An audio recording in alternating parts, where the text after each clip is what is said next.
I would like to call this Addison Central School School District Board meeting to order.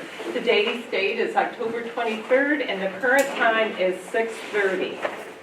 At this time, would like to do introductions. I will start with Brian. Brian Bauer.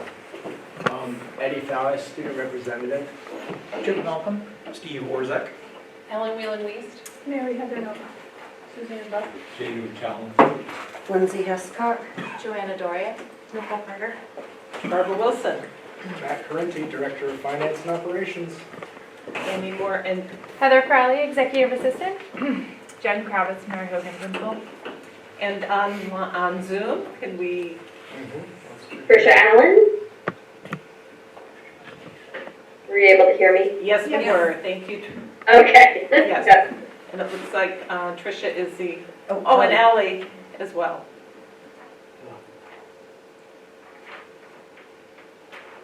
Hi, Ellie, you're a panelist.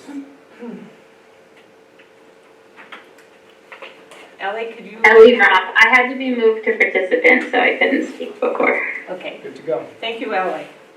At this time on the agenda, we open it up to public comment on agenda items only. If you would like to make a public comment, please raise your hand on an agenda item. Please limit it to 3 minutes. Is there anyone in the audience that would like to do a public comment on an agenda item? Okay, and on Zoom, we have no public. Oh, Jason just came in as well. So then we'll move on to the next item. Recommendation to approve the minutes of October 9th and October 15th. We have 2 sets. So for the October 9th meeting minutes, can I have a motion to approve them? Okay, a second? I'll second it. Thank you. Ellen wasn't there. Oh, you're right, I'm sorry.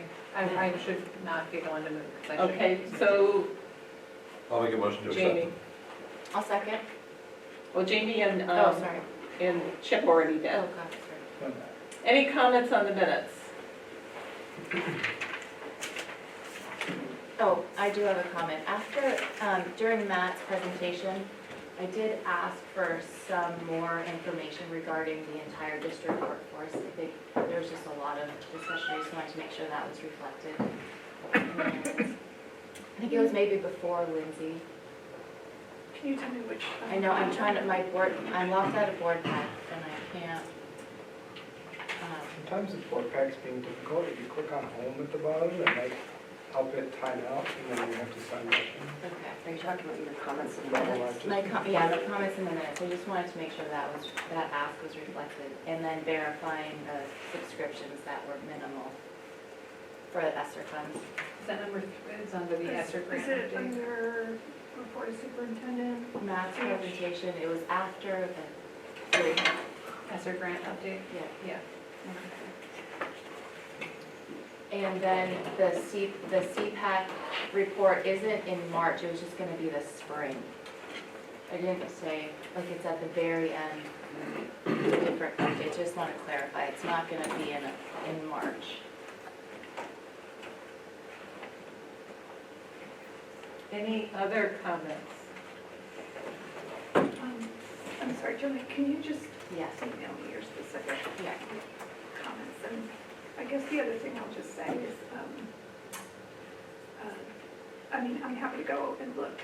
And I'll just say, but please remember that minutes are kind of what's captured by the note taker too. So I'll just double check the, yeah. Any other comments? Okay, all those in favor of approving the minutes as modified, indicate by saying aye. Aye. Any opposed? Any abstentions? Yep. 1 abstention. Let's move on then to the meeting minutes for October 15th. Can I have a motion, our special meeting? I'll make a motion. Was it 15? A second? It's the 18th. 18th, oh, I always do that, I am so sorry, guys. Who said second? Thank you. Okay, any comments? Seeing none. All those in favor of approving October 18th special board meeting minutes indicate by saying aye. Aye. Any opposed? Any abstentions? Next is time to approve the ACSD bills, and I'm going to turn it over to Chip. One set of bills since the last meeting. Jason and I read them on the 16th of October. First was the payroll warrant for $1,035,834.58. The second was a large general fund payment of $1,530,705. As I do often in these biggies, I break it down. 470, and these are very general numbers, they didn't go to the infinite detail on it, but to give you an idea, 471,000 or thereabouts was the bread loaf for the kitchen repairs. 521,000 in that range was to the VHI health and dental payments. And $147,700 was payment on debt of the district. So a large part of that 1.5 million, probably a little over a million, almost 1.1 million of those three things. So I'll move that we pay the bills, accept the bills. Is there a second? Second. Any discussion? Okay, seeing none. All those in favor of approving the ACSD bills as read by Chip indicate by saying aye. Aye. Aye. Any opposed? Any abstentions? Seeing none, the bills have been approved. At this time on our agenda, we have a special agenda item for MCTV, and I'm going to turn it over to Kurt, the executive director, to address the board. And as folks know, during our last executive session that we had at the board meeting, there was a situation where the video was off, but the voice was still being on stream. And so Kurt is going to address that. Thank you. Thanks, Brooke. First, you have my sincere apologies for what happened on behalf of MCTV. We understand the significance of what happens during executive session and the need to keep that in executive session. We have filmed hundreds and hundreds of meetings, so we clearly understand what is sort of at stake there. Jim, who's our production coordinator, texted me shortly after finding out about the problem. I talked with Barb about it the next day, and we had our own MCTV board meeting the Wednesday after that, where we talked about it with our board, or my board as well. So you have my apologies. In terms of what happened, a little sort of technical explanation, but just to keep that simple. There are 3 microphone systems. There's the owl, with the microphones on the tables, and there's a camera mic. Normally we do not use the camera mic because everybody's picked up here, and the camera mic stayed live during that time. Anytime there's a live broadcast, there's always a risk of something like that happening. It can't be eliminated, but it can really be minimized. And that is what our goal is moving forward, to eliminate that by eliminating the risks. There were a couple of sort of contributing factors to why it happened. Number one, executive session happened during the board meeting instead of at the end. We've had an understanding in the past that we would pack up at the end when executive session was on the agenda, and there's no possibility of it happening if there's no camera and crew here. So that was certainly a factor. Anytime there's a rush involved, there's an opportunity for mistakes. And having been in Jim's shoes, I understand the rush to get out in those situations. We want the board to meet on its terms, not ours. So that is a factor. That also applies to the beginning of meetings. There was a committee meeting prior to the board meeting. I believe there was a committee meeting tonight as well with executive session, which limits our ability to come in and adequately set up and really be ready to do our job. So those, anytime there's a rush is when things happen. In order to prevent it from happening in the future, there are really two things that can be done. One is cutting the live stream so there is no signal going out during executive session. I don't recommend that because the downside is anyone who's watching online, which is a significant audience usually compared to who's in person, that URL becomes unusable after this live stream is stopped, and you'll lose the audience and will have a hard time getting back to find it without sort of being taught how that happens.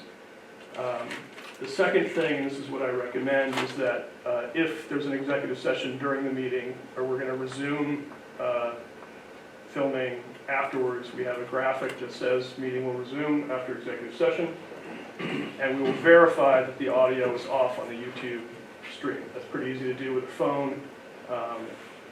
Whoever's here filming can certainly do that. If you want to add redundancy, anybody can check their phone and make sure that's happening before you go into executive session. I recommend that path. It doesn't completely eliminate it, but it keeps your audience engaged, which I think is an important piece of what happens with your meetings and is really our reason for being here. I think that's really all I had to say, other than I do understand the importance, and I know some people felt there was a little loss of trust in the process. I take that seriously. And if there are any questions or comments that the board would like me to hear, I'm here. Thank you, Kurt. And like most often, we do try to have the executive sessions at the end, but we can't always guarantee that that's going to be the case. So it's good to make sure we have a process in place so that we avoid that from happening, so we can feel comfortable. So thank you for coming. Anyone have any questions? Steve? I really understand the fact that we need to engage the public, but this incident was could have put us in serious legal jeopardy. We were talking with an attorney about something that was going on, and if that information got out, it could jeopardize our legal standing. I am having trouble right now weighing the benefits of public broadcasting that stuff live versus the legal ramifications of what could have happened. And I understand it was an honest mistake. I don't blame him at all for what was going on. I wonder about the live streaming aspect of it. Why would we be any worse off to just have it recorded versus broadcast live? Because if something like that does happen, we would know about it and be able to fix it before it got released. Also, I understand the idea about watching it on MCTV, but it is also possible to come in during Zoom to watch it as well. So I'm one of the people who was pretty upset about what happened, and so it's a question in my mind if the value of broadcasting live in the moment outweighs the legal jeopardy that put us in. As honest as the mistake was, it's there. And MCTV, and I'm trying to be blunt about this, isn't put in legal jeopardy by that. We have to deal with the consequences of that. So I would like this board to consider whether we want to continue to live stream on MCTV. Mary Heather. First of all, thank you for coming in and just sort of explaining what happened. I think that really is helpful. I also was quite upset about what happened, and I feel like we were lucky that we weren't talking about a student or a staff member or something really sensitive that has no business being out in the public. However, I really, really support and advocate for the board's efforts to make sure we're trying to reach our community in every way that we can. And so despite the sort of legal consequence and the redundancy of having live stream along with our Zoom, I do think that there are people out there who aren't going to access us through Zoom and who might not be able to come in, and MCTV reaches those folks. So my position is that we continue to do it, but that we really look hard at the process and ensure that we have some mechanism to, you know, put up, like you said, a screen, meeting will resume after the, you know, after executive session or whatever. Obviously, we try mostly to have executive session at the end, but sometimes our attorney schedules prohibit us from doing that.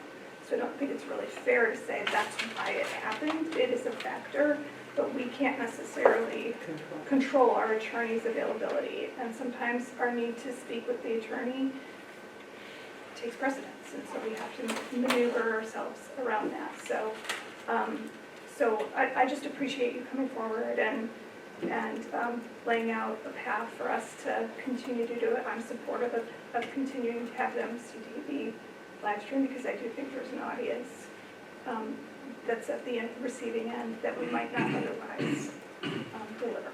So, Okay, Brian? Yes, And then Chip. I'd like to second Mary Heather's ideas there. I think that's a great way of approaching the community. And Chip? Is there a way that one of us, somebody, if we're in this situation, and it doesn't happen that often, it happens in the middle of the meeting, that one of us could use their phone to actually troubleshoot it, somebody who knows how to do that stuff better than I do, but I think that may be a backup. No, I'm not kidding. I mean, I think if it is that simple, yeah. then either secretary or superintendent or whoever, chair, I don't know. That's true. Just does that and says, We're good. we're good, okay? I guess none of us really, some of us were more uncomfortable than others for sure, but I just think it's a good lesson. Thank you. Anyone else? Yeah, I think it's a good idea to have probably a backup, and I understand Jim will be doing it also, but it wouldn't be hard to have our phone and have the live stream kind of muted on it, and we can see that it's okay, so we can now go into executive session. It's just like a step before we do that. Okay. Well, thank you so much. Thanks, Mary. Thanks a lot. Thank Yeah. you, Kurt. Hey, Eddie, Vallis, report of our student representative. Yeah, I don't have a lot tonight, but the student government in the high school met with administration, and there is going to be a BIPOC affinity space. I think it was supposed to open on Friday, so it should be operating now, to my knowledge. But so that was a good first progress. Tomorrow, student government is going to be discussing ways to create better environments within the school, just kind of building off of what has been heard at these meetings and stuff like that. And then, from what I understand, the administration has selected a new student representative. I don't know who it is yet. It's kind of like they're in the process of doing all this stuff, and I'll find out once it's over. But yeah, so Leave us in suspense. there is someone though, from what I understand. So Awesome. that's all I have tonight. We look forward to meeting them. That'll be awesome. Any questions for Eddie? Okay. Now it's report of the superintendent, and as you notice, Dr. Williams is not with us this evening, but we have Nicole here, and also then Matt will be doing most of our presentations. So in board pack, there was a superintendent report. I'm sure everyone's read it. Is there questions on that? I wasn't, it didn't make, Nicole offered to read it, but I don't think that's necessary. Mary Heather. I guess I just want to call the board's attention to the preliminary data, student achievement data, and in particular, the achievement gap between students from historically marginalized groups and those who are not. I think that really needs to be the focus of the board moving forward as we're thinking about our strategic plan and all the decision making around that. And the other thing I just want to point out on record is that and I've said this before, but I'm continually troubled by the district's inability to report on cohorts that are too small to do so without protecting student privacy. It really prevents us from creating meaningful statistics and valid statistics about a school's performance. And I think that gets in the way of us being able to make data-informed decisions, which is what this board has often said it would like to do. So I'm troubled by that. I mentioned that to our interim superintendent. He agreed and was trying to figure out a way to report around that, but that continues to be a problem for this district that I think this board does need to reconcile, especially as we are aiming to collect data and make decisions on that data. If we're unable to report on how a cohort at school is doing without identifying the student, that doesn't seem like best practice to me, and I think that's something that just needs to be said again and again. So, I would say so. Agree, that's a problem. You know, the answer to that problem is just to do qualitative research that supports data in other ways. That's what you would do if you were a researcher wanting to understand this problem better. You know, right now, certain people are left out of the equation in a way, and we have a knowledge gap about those kids. Then we should find another way to gather data that's more qualitative, that doesn't out their names or identities. And we can do that. It just takes a little bit more time. Chip? How do you do that if it's one or two children in a group of 30? I mean, you'd have to interview building supervisor or building leaders.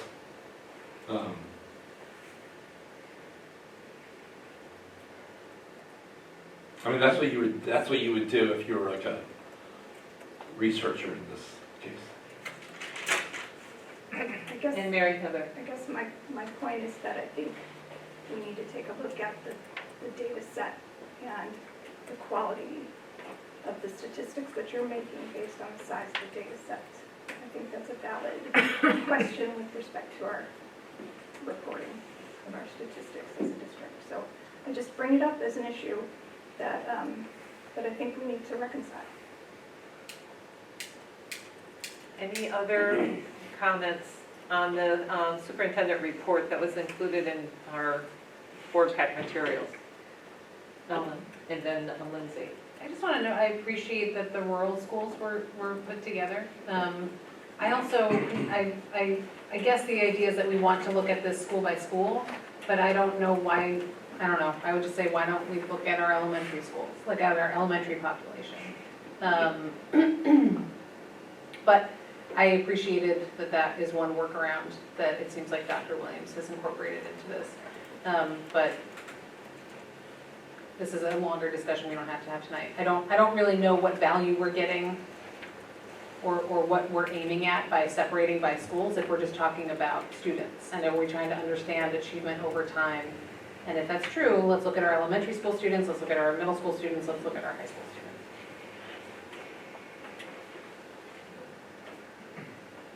And Lindsay.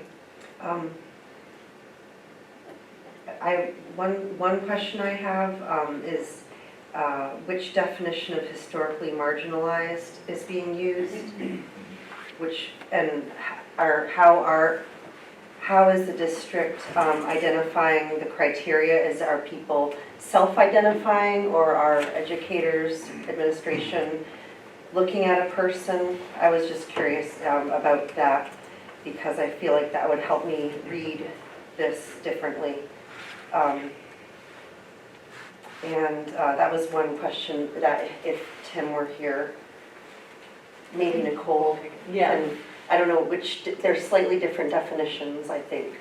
Yeah, I believe for these results, it's the state's definition of historically marginalized, where if I pulled it up, it's bringing together smaller populations to create the group. I believe it includes FRL, special education, BIPOC.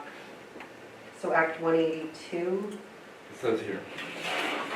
I think, that's the definition they're using.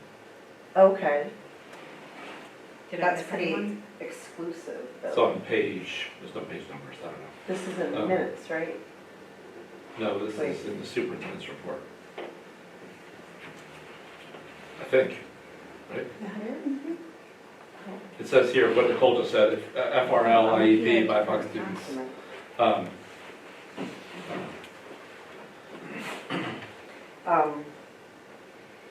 Yeah, and then I guess the other comment was related to what Ellen said, that it's helpful and unhelpful to see the rural schools together like that, but there's this ongoing conversation about an achievement gap between the rural school, elementary school students, and it is a little, I understand why we can't get that data, and so I guess, I agree with what Mary Heather said. It's, this gives us a snapshot, but it doesn't tell us, maybe we're not the ones that need to know that information, but what the achievement gap is between our various elementary schools.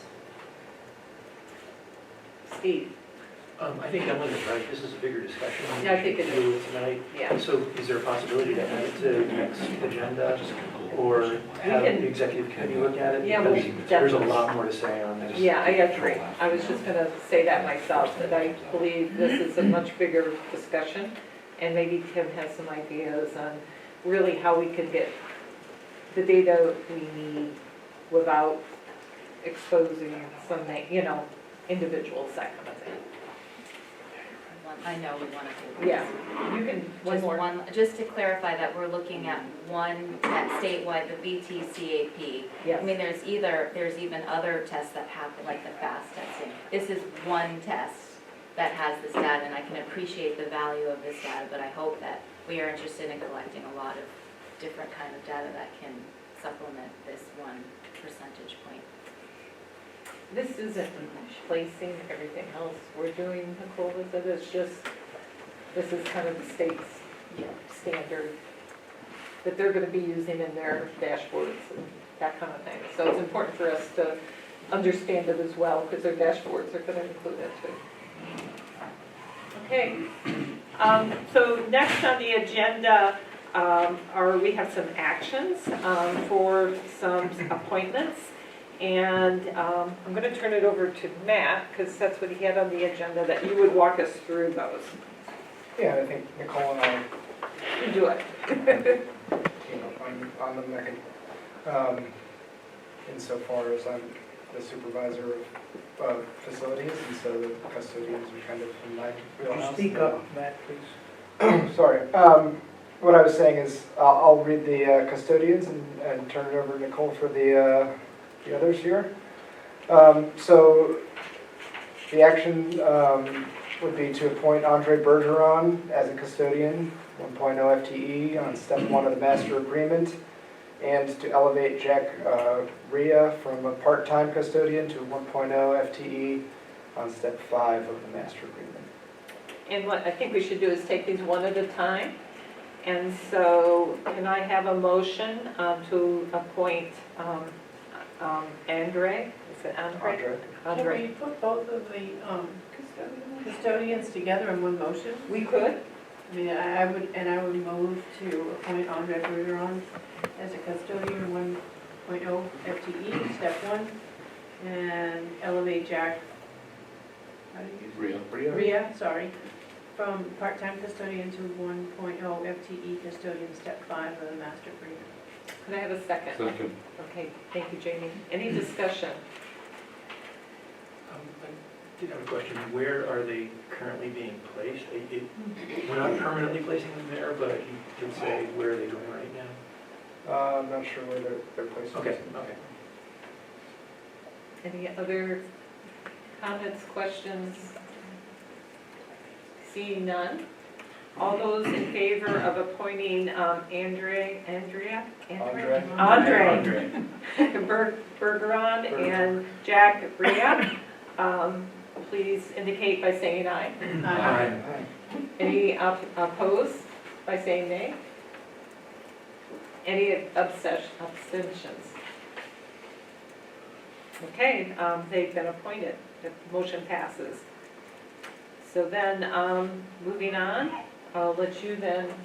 Yes, I'm excited to announce an appointment recommendation for Heather Drake as a paraprofessional 1.0, Samantha Willard as a paraprofessional 1.0, and Hannah Harding Minton as a building-based substitute. Woo-hoo. Okay, and do we want to do these all together as well? Can I ask a question? Well, you can ask the question Sorry. after the motion. Yeah. Okay. I'll move to appoint Heather Drake as paraprofessional 1.0 FTE step 1, Hannah Harding Minton as building-based substitute 1.0 FTE non-union, and Sammy Willard, paraprofessional 1.0 FTE step 5. And do we have a second? Second. Any discussion? What exactly is a building-based substitute? Is that like a roving person? It's a substitute who's assigned exclusively to that building, and so when there is a need, that person is able to immediately sort of clip in. Okay. Is it like, and the allegedly they have like regular, they're there regularly? Yeah, they're there every day. Oh, okay, great. So They're professionals. Mike, they're paid like a long-term sub rather than a daily rate, so it's better for them. And then we always have a sub there because we will always need a sub there. Okay. Is the idea behind the permanent hire. Okay. Other school districts do this as well. I don't know about how widespread it is in Illinois. I've found many places where that's the case. Yes, exactly. I did want to point out that those 3 appointments are going to Mary Hogan, and thank the administration for dealing so swiftly with the concerns that have appeared. I know that all 3 of those positions will help alleviate some of the problem, or some of the pressures. I know we're going to talk about that later, but I did want to mention that in the appointment section. Thank you. Any other comments or questions? Okay, so all those in favor of appointing Heather, Hannah, and Samantha, just to make it short, please indicate by saying aye. Aye. Aye. Any opposed? And any abstentions? So the appointments pass. Thank you. Next up is a motion to approve the pre-qualification criteria as written and proceed with the next steps to solicit general contractors for the upcoming Mary Hogan Elementary School ESSER project. Let's make the motion and then we can, in discussion, ask questions if folks have questions. I move that we approve pre-qualification criteria as written and proceed with talking to general contractors. Thank you. And Jamie seconded it. And as written is referring to what's in the board pack materials. Okay, now I open up to questions. Anybody have questions for Matt? Gonna let you off easy on this one. That's good. Right, this is just a standard gate to go through before we can start looking at contractors. Okay, awesome. Can I just ask one question relative to the money in the ESSER fund? That has to be spent by the end of the year, correct? September, By when? September of next year, Okay. right at the end of the summer. So we got a little. Must be spent, you said, Jim? Yes. Yes. Okay, any other comments, questions? Okay, if not, I'll read the motion.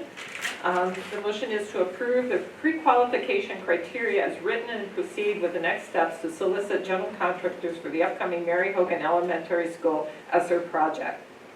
All those in favor indicate by saying aye. Aye. Aye. Aye. Any opposed? Aye.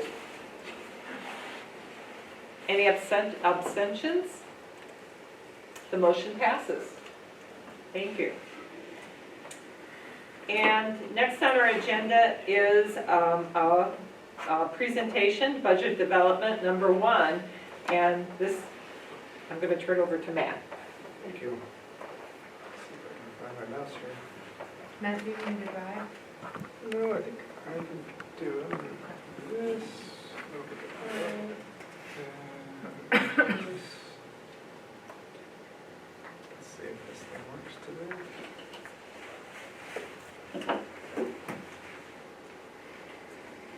And I just want to make sure, are you screen sharing as well so that our board that's- members who are on Zoom can see the presentation as well? Thank you.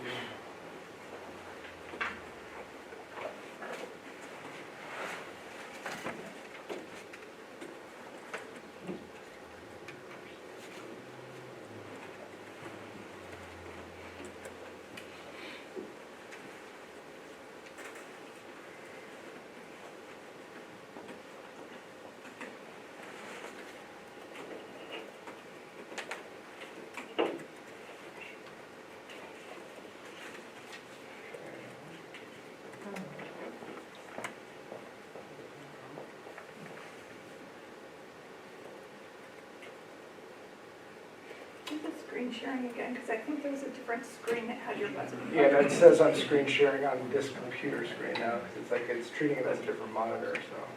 But it's not sharing it up there. Right, because these are, it's like, it's 2 monitors for the same. It says you're screen sharing on this one, which I can drag this up. If you hit the screen sharing again, when you were doing that, there was a screen that had your budget presentation on there that you could have selected. I He think. did. Yeah, that's what, He did, but it's only being displayed on his. It's not projecting up there as well for some reason. Did this happen recently? The thing you're sharing is in the meeting materials for this meeting, which Jason and Once he's updated it. Ellie should have. Or you could just share it. so we're still screen sharing. Jason or Ellie, are you able to see The presentation. the presentation? No, I'm seeing the My Drive is what it says on my screen. Okay, so we're gonna do. Yeah. So you might just need to log into Board Pack and follow along in that. Can you, how about now? Can you see it now? We got other participants who are not on board who would benefit from Yeah, it should be showing up now. We can see it in the presenter view there. It's not in the slideshow view. Yep, I'm just gonna Right. switch over to slideshow.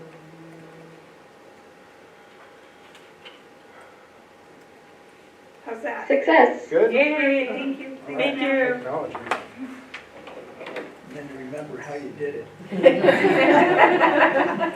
Nicole, do you need a clicker? This one seems.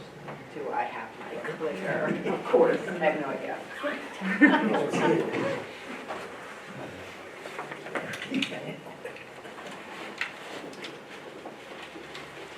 Here you go.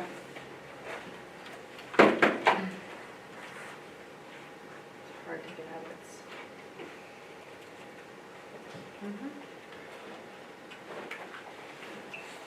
Let's start to get cold All right, I here. can see it now.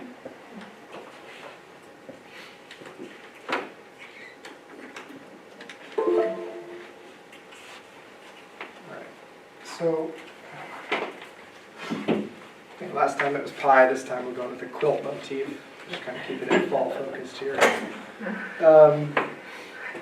so we're gonna just go through the budget developments or where we're at relative to all the different cost centers that are like the mini budgets that compose our big one. Where we're at in the timeline, sort of big picture, is right in the middle, so towards the end of the individual budget meetings with each one of the principals and central department cost center administrators. Those meetings are still happening, and so there are some of these cost centers where we could still have new information, and there's still a lot more development yet to come. The next presentation after this, which will be in November, will sort of bring the next level of focus and clarity to it. The other thing to note is that based off of some feedback from you all, I tried to tack some extra slides in on the end, so we'll see those at the end here. But they are not in your board pack PDF, and so we'll get a fresh PDF out to you with those remaining slides. So, central departments, we have our student services and special ed. So one of the things about student services and special ed is I think it's important to note that in previous years, we've kind of referred to this department as exclusively the special ed department. I think we're in the process of a change in naming convention that reflects the Act 173 and a lot of the way that special ed and student services are funded.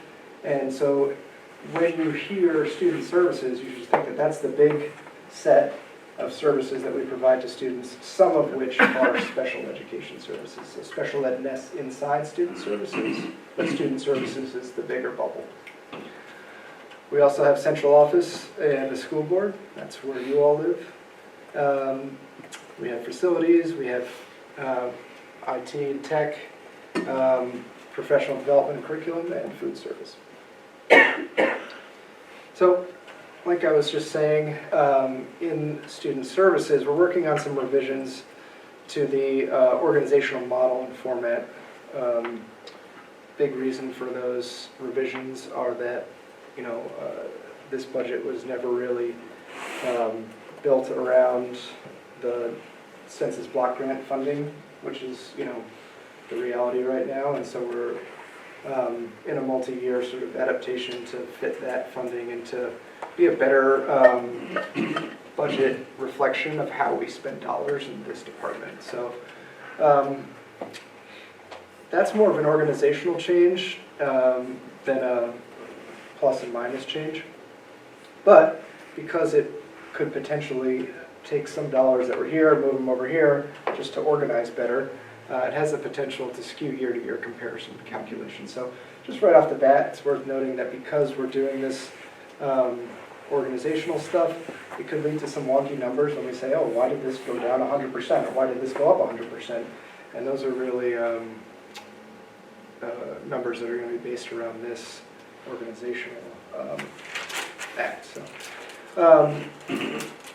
We're basing our logic model around centralized services, contracts, and personnel. So what does this mean? It means that in student services, the money follows the need. It was really based off of student need more than a building by building need.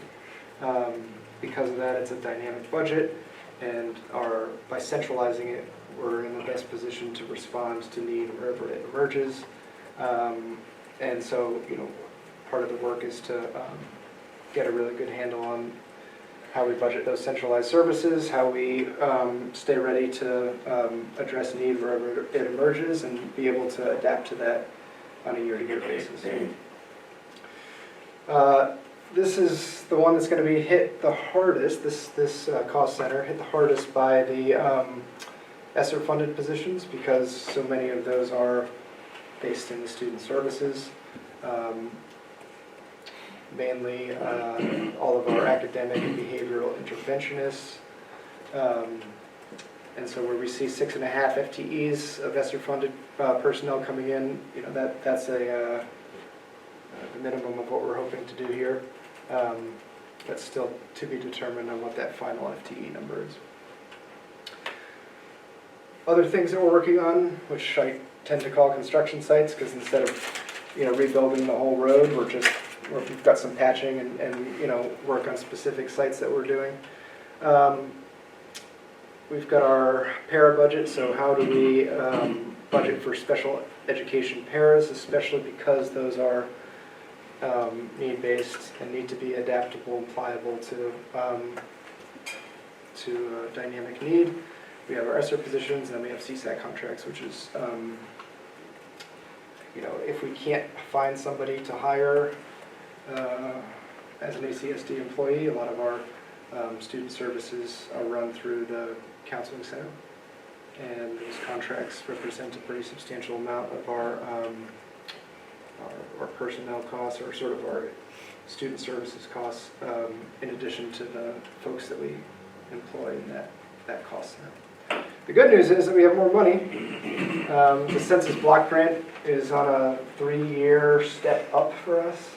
So each year, as we move towards the uniform base amount, which is going to be a statewide uniform amount of funding per pupil for special education, we're in a step up. So each year we're going to get more money. I believe next year is the last step up, and that might be an extra.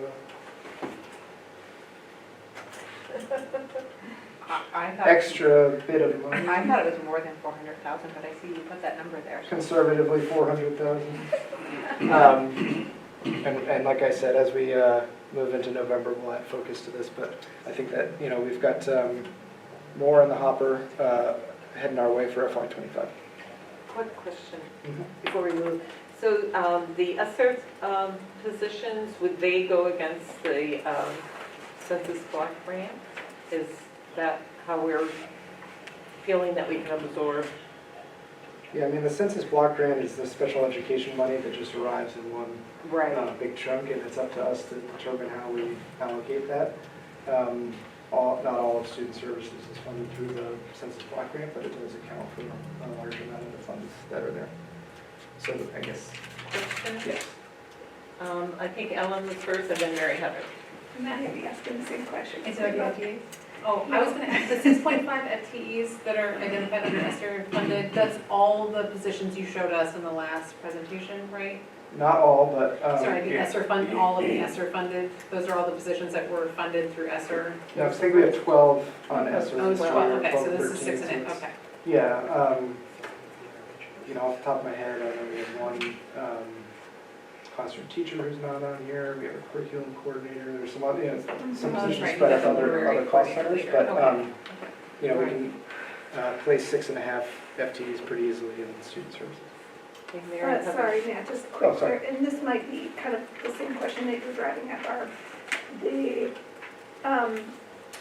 community block grant funding, is that eligible to use toward ESSER positions if that's what was recommended by? I guess I'm just wondering about the limitations around that, whether it's restricted funding, the way ESSER funding is, and if there's an overlap between the two where you could potentially. Yeah, we have to first use our census block grant money for our maintenance of efforts. We have to make sure that we're paying for all the things that students need, we've already identified. Then we, to some degree, we have to project a little into the future about what could happen. And then under Act 173, we're allowed to use additional monies to support students through our system. But it's not necessarily here's this pot, we can just. No. Yes, I just want to make sure that's it's clear as we're thinking about those ESSER funded positions.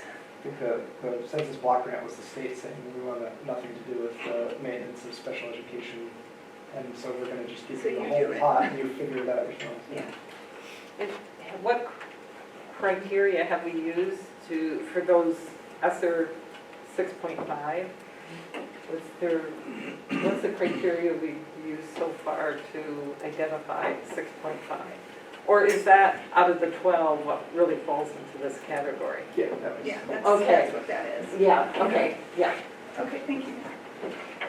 Next up's facilities, and I don't know if you remember last year we did a lot of right sizing of the facilities budget to account for mostly like repair and maintenance budget lines that were underfunded and overspent on an annual basis. And so a lot of that was done with an eye towards this year and how important it was going to be to get some of the personnel things through this year. So we're expecting that facilities is in pretty good shape, and that there are no major needs as far as the budget goes, and that repair and maintenance, that ongoing repair and maintenance is going to be contained within the sandbox that we built for it last year.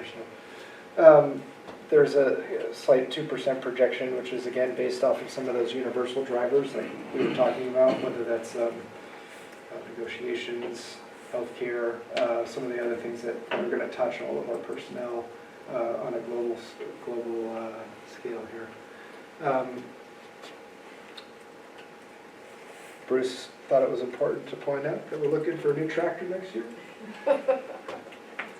We have an underpowered tractor and an overpowered lawnmower that it tows, so looking to upgrade there, which should be a relatively minor expense. And again, I think a lot of the facilities budget is hinging on what's going on at the board level right now with regards to the bond initiative and how that ties to the superintendent search, with regards to the master plan and the progress that gets made on that. And then, with both of those big boulders, what do we do in the meantime if it's going to be a multi-year gap between where we are today and when we start gaining traction on these two things? What does the meantime look like? What does the next year look like, the next 3 years, however long it might be? And so that is something that we've talked about at the facilities committee level, but this idea that an air gap project that's not going to turn into a snake nest of pulling permits and messing with systems that you lose grandfathering on. And there's just an interconnected nature to a lot of the work that needs to be done under the bond, and identifying things that we can sort of chip away at in the meantime, I think is an important priority. We've also identified some need for breathing room at MUMS. I think the way that this has sort of shaped up is we have adequate classroom space, but we have that at the expense of some of these middle spaces that that the school has sort of outgrown. I think that when MUMS was built, because of budget concerns, part of one of the wings was trimmed back, and so there's this idea that the school has never been as big as it was meant to be. I think that need presents itself in conference spaces, in the library, in special ed spaces, and then in a space that would be similar to the student center or the alternate dining area that we have at the high school, and then the gym. And so, given the fact that we have this bond initiative on the horizon, and that the first step of that is to work with our architects on a conceptual design phase, we're starting to get to the level where we're thinking that in FY25 it might make sense to sort of greenlight some of that design work so that we can start forming a plan for what's going to happen there to address that. Do we want to do questions after every slide? Or? I think that helps because each one is a different cost center, right? Yeah, I sometimes just steamroll them, so if you guys want to stop, just let me know. And I can't see the Zoom participants. Yeah. They'll speak up. Yeah. Okay. Tech budget's next. We're expecting a very similar story here for next year. Again, based off of the work that we did last year, some of the rolling device replacement costs are already factored in there. We're working on sort of restructuring how we expense software, which is more of a cleanup thing. and just making sure that we have a good handle on software expenses across the district. You know, we have another small expense in a shared van, which, based off of the amount of transit that's happening for Will and his team between buildings to help with system admin tasks, can make a pretty convincing case that that's a cost-neutral purchase there, and that especially if it's shared between the high school, which is having a very non-cost neutral time of getting some of their smaller sports teams to where they need to be, that between those two things we can make that a savings rather than an expense. So. Okay, Suzanne, sorry, I'm not understanding what your initials are, DW. District-wide. Okay, Yeah. I was coming up with all sorts of scenarios what it was, and district-wide was one, but I wasn't sure, so. Anything cooler than that? No, not really.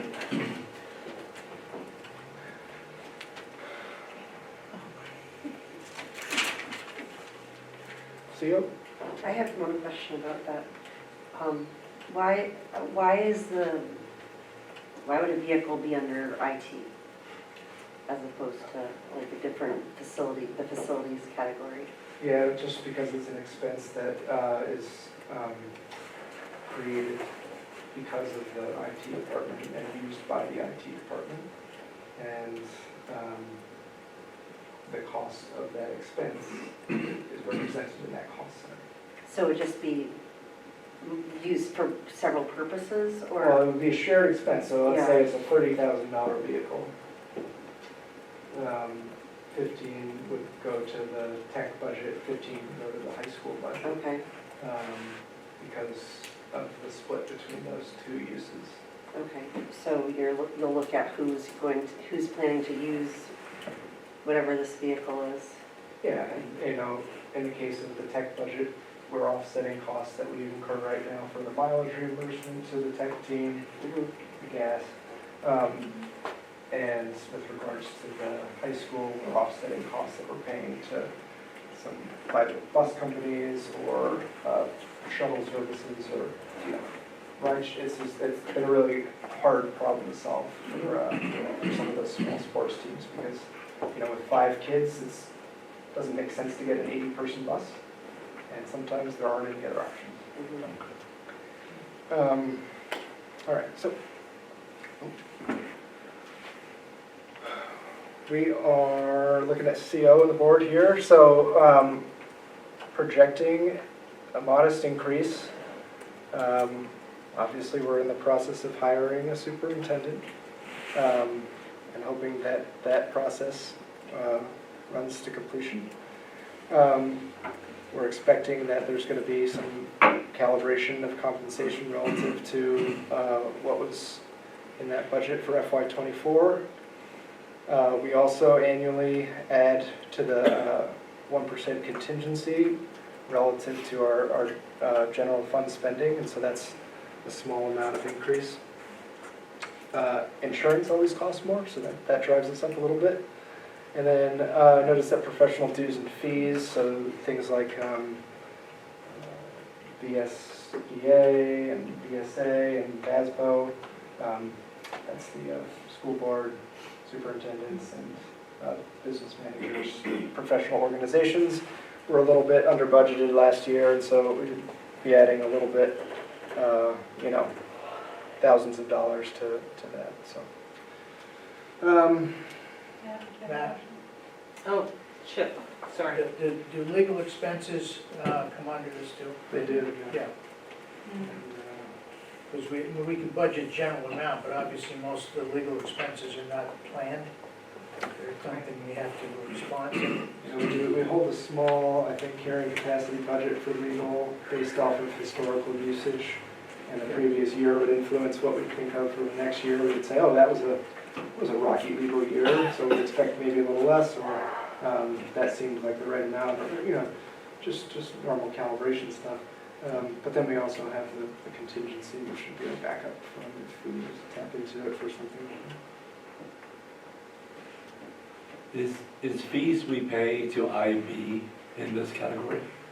believe that's in the PD and C, the Professional Development and Curriculum Cost Center. Okay. And so that's, I think we'll see that on the next slide. Okay, sure. All right, so we've got another modest, well, no, this is the immodest increase of 37%, largely based off of the relative size of this budget. So I think that 37% is an increase of about $200,000, which would be a drop in the bucket in some of those other cost centers, but does give you a pretty good delta here. What we're seeing as drivers in the PD and C is we've got that ESSER-funded position, literacy coordinator, who's the only ESSER-funded position that nests in this cost center. We also have an increase in FTE for a data manager position, which helps to sort of restructure the department and have those systems and data records were administered in here. We also have a need for a little bit more food budget, which is great because our food is provided by our food service team, and so we increase our budget here and then we spend it on food service. That's largely to cover some of the increases in pre-week and the events leading up to the school year, as well as some of those monthly PDs that we do provide some modest food for.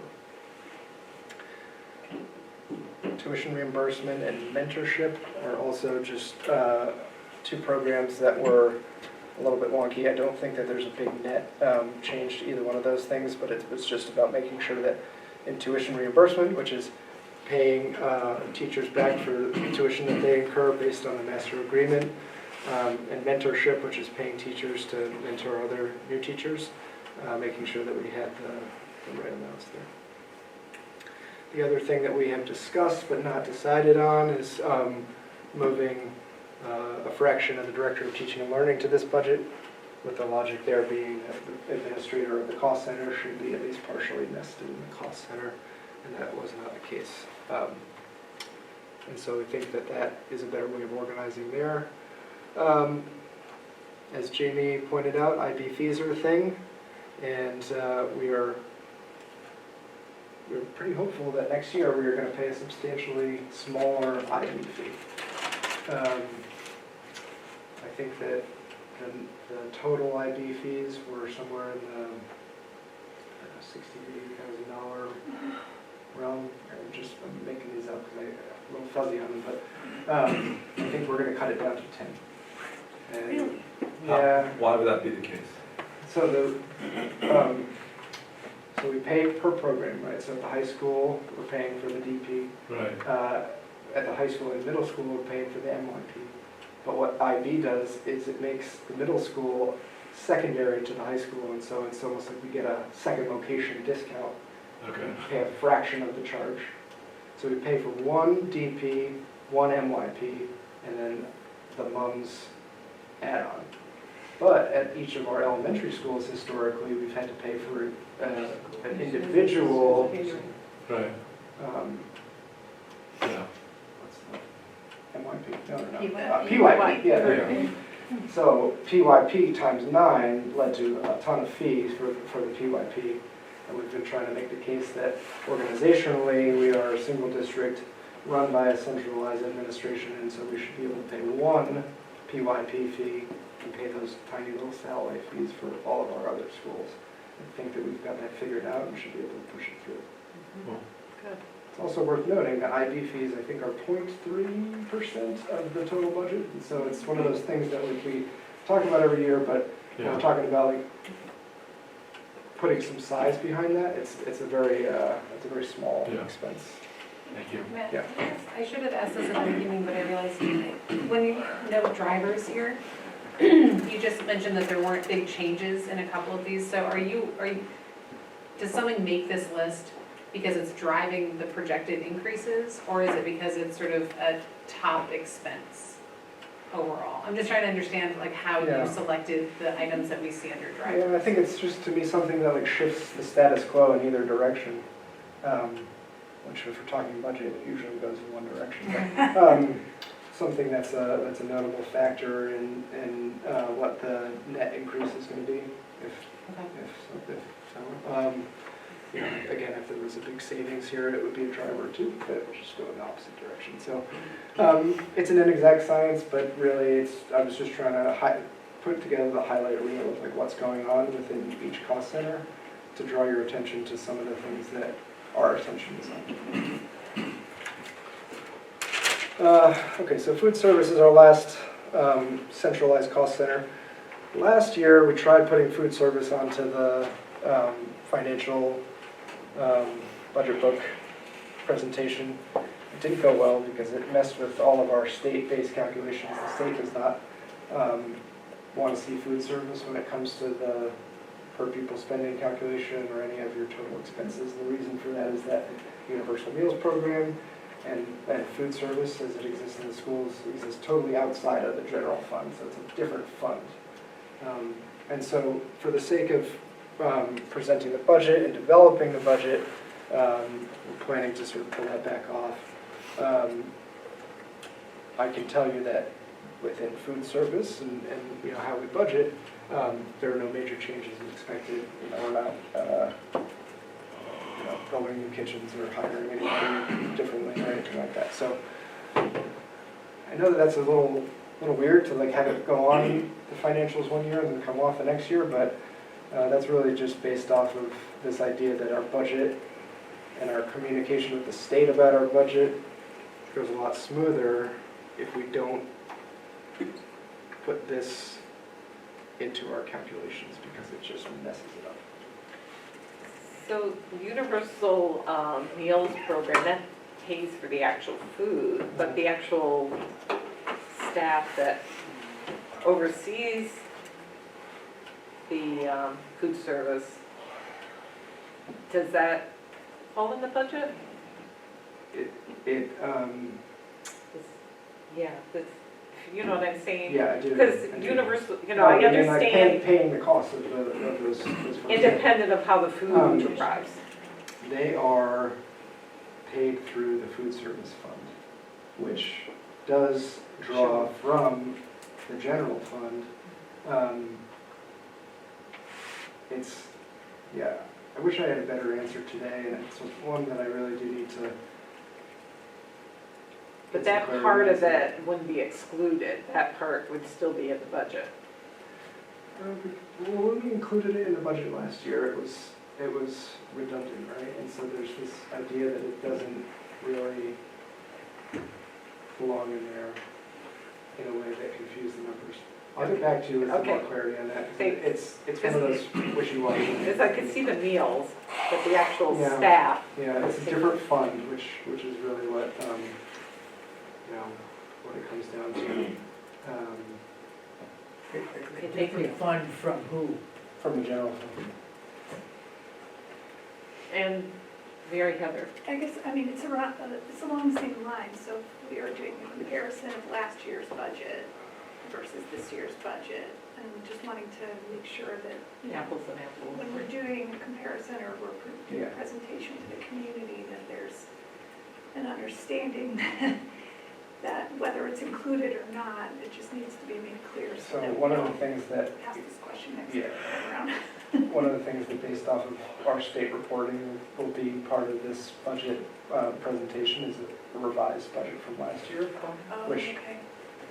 has no change to the per pupil spending, has no impact on any of the, the bottom line It's tax just organized by calculations or cost anything, center. but had to back that food service number out because it was skewing our reporting to the state. I It understand. was messing with the numbers. So when we were reporting to them, they were saying, all right, we've got you here Yeah, on your per pupil, but something wasn't right in the upper parts. And so the revisions have been made, and we'll make sure that we clearly denote those on the budget book this year. Okay. No net effects to the bottom line, but it was important, I think, to point out that as far as writing the budget and presenting the full slate of financials, that this was something that kind of threw things off a little bit. Okay. Chip and then Suzanne. Just, we didn't really discuss this issue in finance at all, not that we needed to, but I guess I need a little more clarity. If in fact the school system, uses a contracted service, as we used to do, at least for part of the schools, are they affected the same way? Maybe you can't answer that, but I'm just thinking in terms of, we have employees who are cooks or servers or whatever.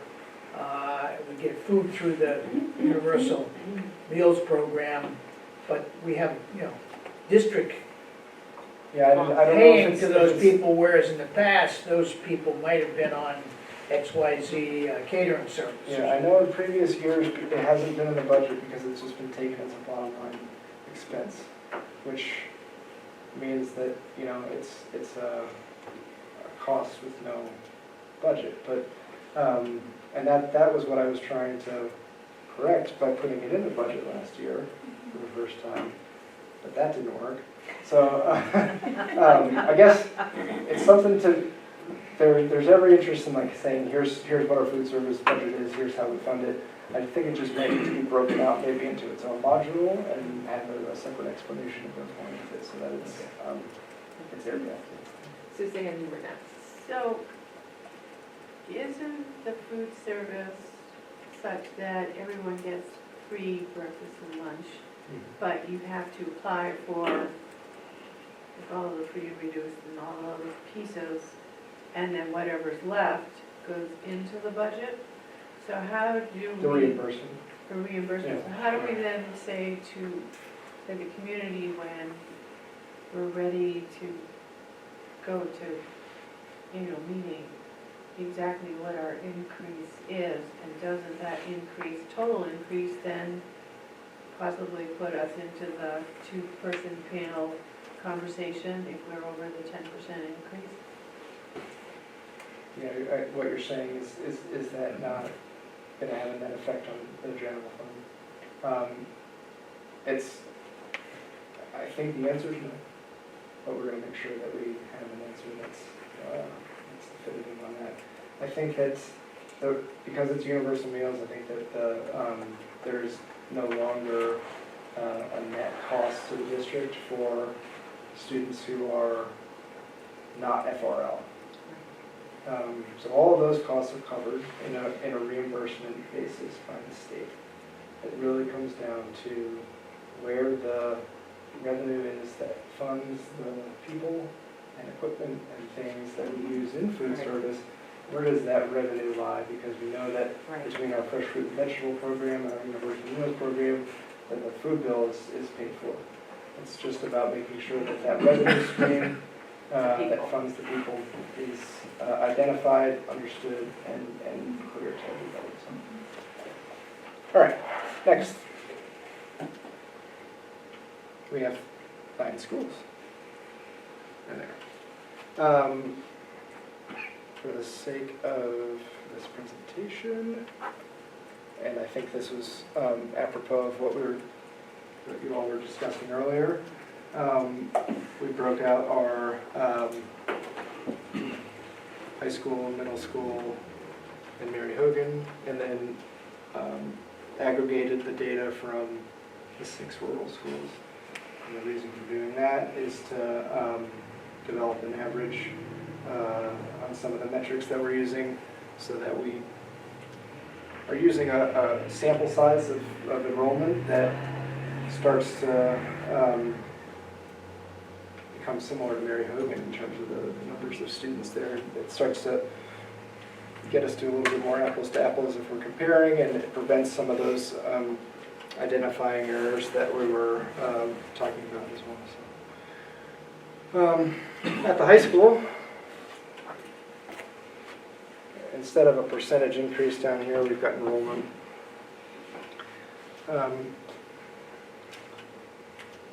We are expecting a small increase. I'm not really sure if this is going to happen. I know that we are reworking some admin assist ratios and are thinking about transferring to MUMS a potential FTE, which would represent savings. That's just a streamlining of the admin assist model of those two schools.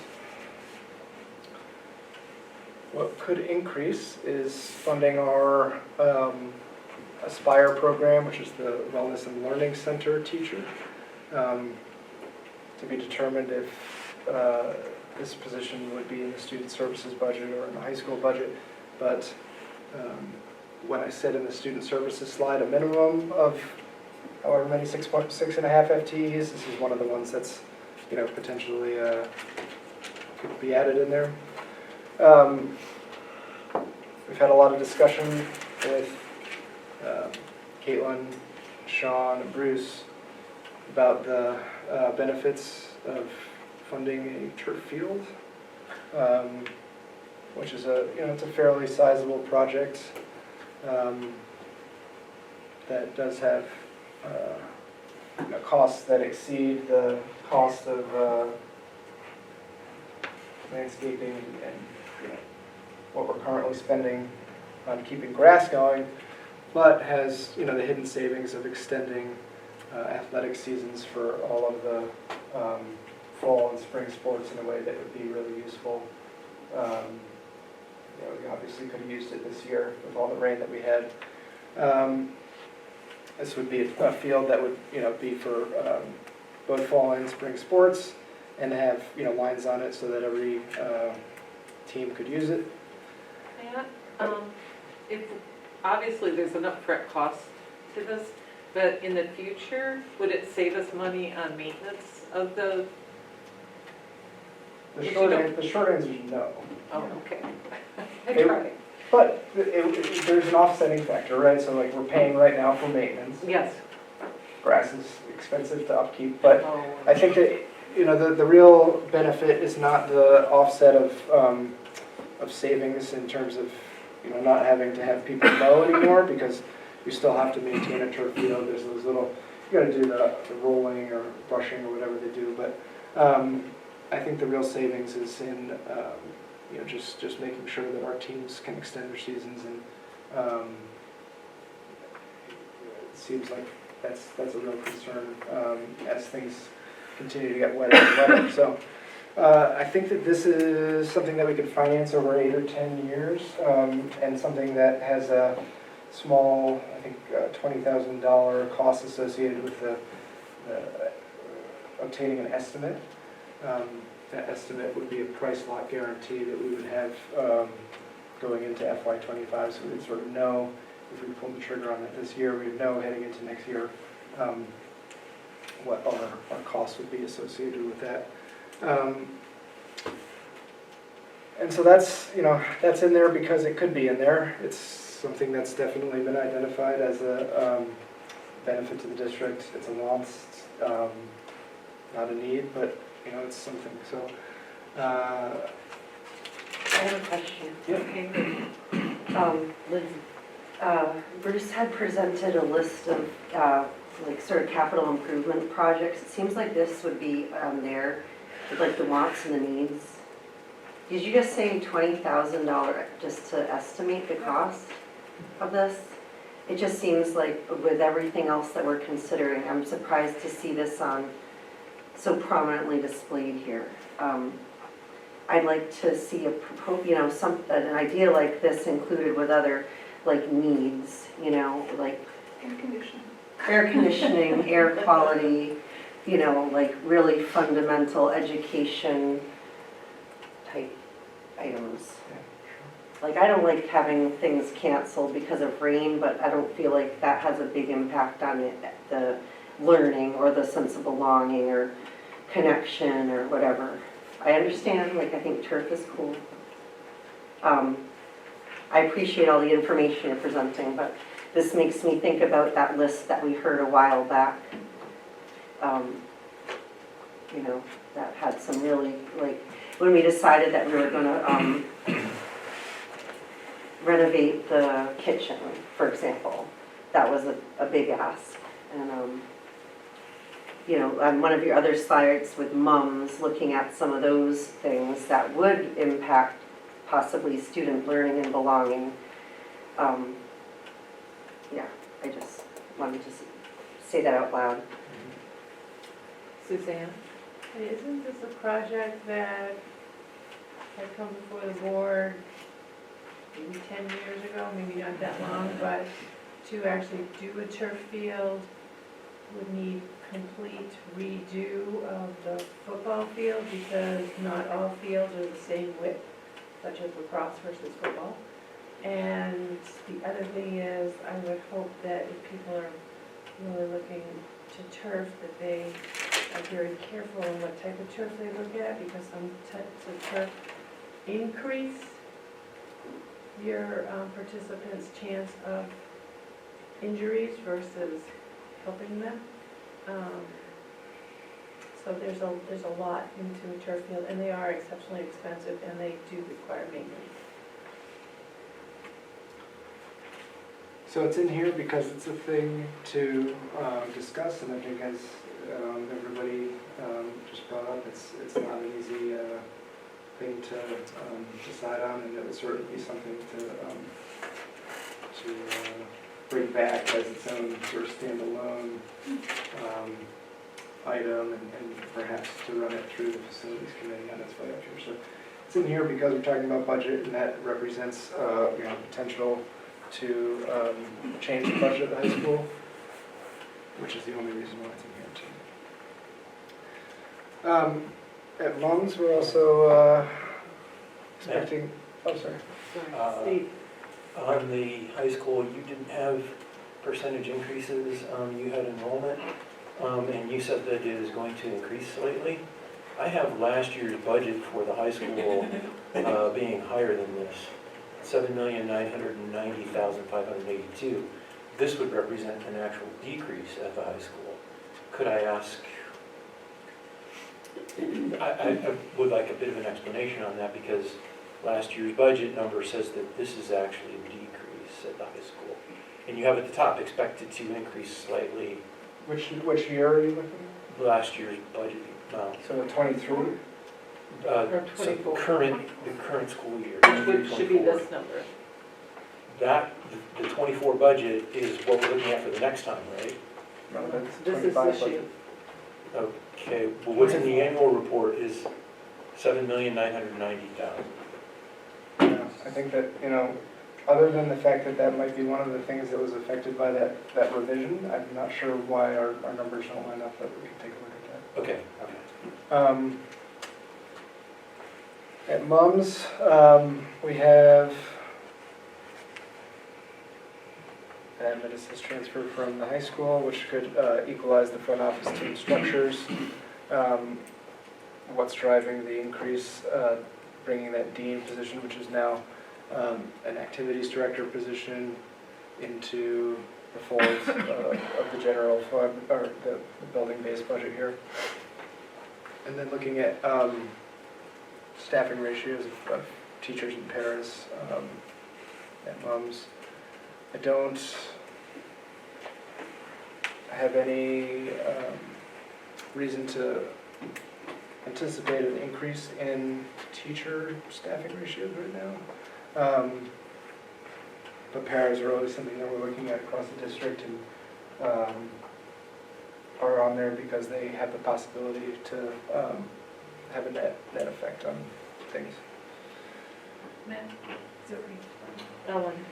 did you say, so the dean position is now an activities coordinator position? Did that increase? Did the salary increase with the change in that position? Or did because I see it as funding that as a driver. Was Esther? It's just absorbing it from the ESSER Yeah. funding? Yes. Okay. It wasn't that, there was no increase. Matt, can I just ask on the slides that are on board pack that I know you haven't updated yet? The enrollment numbers are a little different. So these are the current enrollment. Yeah, I think that every time Tim gets us a new set, we plug it into the. Okay. Well, I mean, the high school was about 30 people different. This is 20. So I just point out that need to update those anyway. Not that they're totally part of this discussion ratio-wise on the slide, but it's still good to have current info. Totally. And we're trying to keep it, again, this is like I said, first thing, this is work that we're sort of reporting on as it's happening, and so trying to push updates through and keep the information as current as possible is part of this, and whether it's sending a revised copy of this slide deck or making sure that we highlight revisions to data when we do the next presentation in November, it's going to sharpen, it's going to change, and we're sort of doing our best to. Normally we use, though, the official October numbers. Yes, and enrollment is definitely one of those ones Where- that's sort of crystallizing right now. Yeah, okay, yeah, so we'll have that, which then you can compare year over year, because you're taking it at least the same time period. Then we can switch to speculating on CLAs and yield. Yeah, of course. All right, so Mary Hogan. One more question. So we're looking at making the ESSER-funded dean position a permanent position. Is that what this means, or proposing? Correct. I'm surprised with the number of people in the school that seems like to have 3 administrators for a school that size. That's if that position is just an activities coordinator position, then I'm looking forward to seeing some amazing activities at that school. Like, The activities though piece is only part-time, if I remember correctly, it's only I thought I don't think it's a full-time position right now. I thought it was, I'd like to understand that position more, because hearing it described as an activities type coordinator position, it seems like for the number of students in that school, and for that to be the focus of a 3rd administrator, I would like to know a little bit more about that. My understanding is it used to coordinate 504 and doesn't anymore. I just don't know much about it, and I'd like to know more about that. If we're prioritizing that as something to bring forward from when we lose the ESSER funding, because anything that we fund, we're going to have to not fund something else. So that's kind of the lens I'm looking at this from. Okay, one more. So can you speak a little bit more about the staffing ratios? Is that like a student to teacher, or is it a para to teacher? And did the creation of a new team help that this past year? Yeah, I mean, I think that it's generally the ratio of students to teachers. I think that in talking to Michaela, that the 14 model has been successful this year. And then I think that, making sure that the staffing model is made current in the budget if it's not already, that we have the right size lines to reflect that structure going forward would be how it can have an effect in the budget. So is there sort of planning out adding another team to decrease the student to teacher ratio at Moms? I don't think that Okay, she's so, had any just, plans to do that. but adding more paras. I don't really know. Yeah, paras are tricky because we have all of these different paras across the district who are used in a huge variety of different ways, and from the intensive needs special education paras to the building level paras who are really focusing on helping teachers stay on their contract by helping out wherever they're needed to get teachers back in the classroom. Tremendous variety of job descriptions across that one name, paraeducator.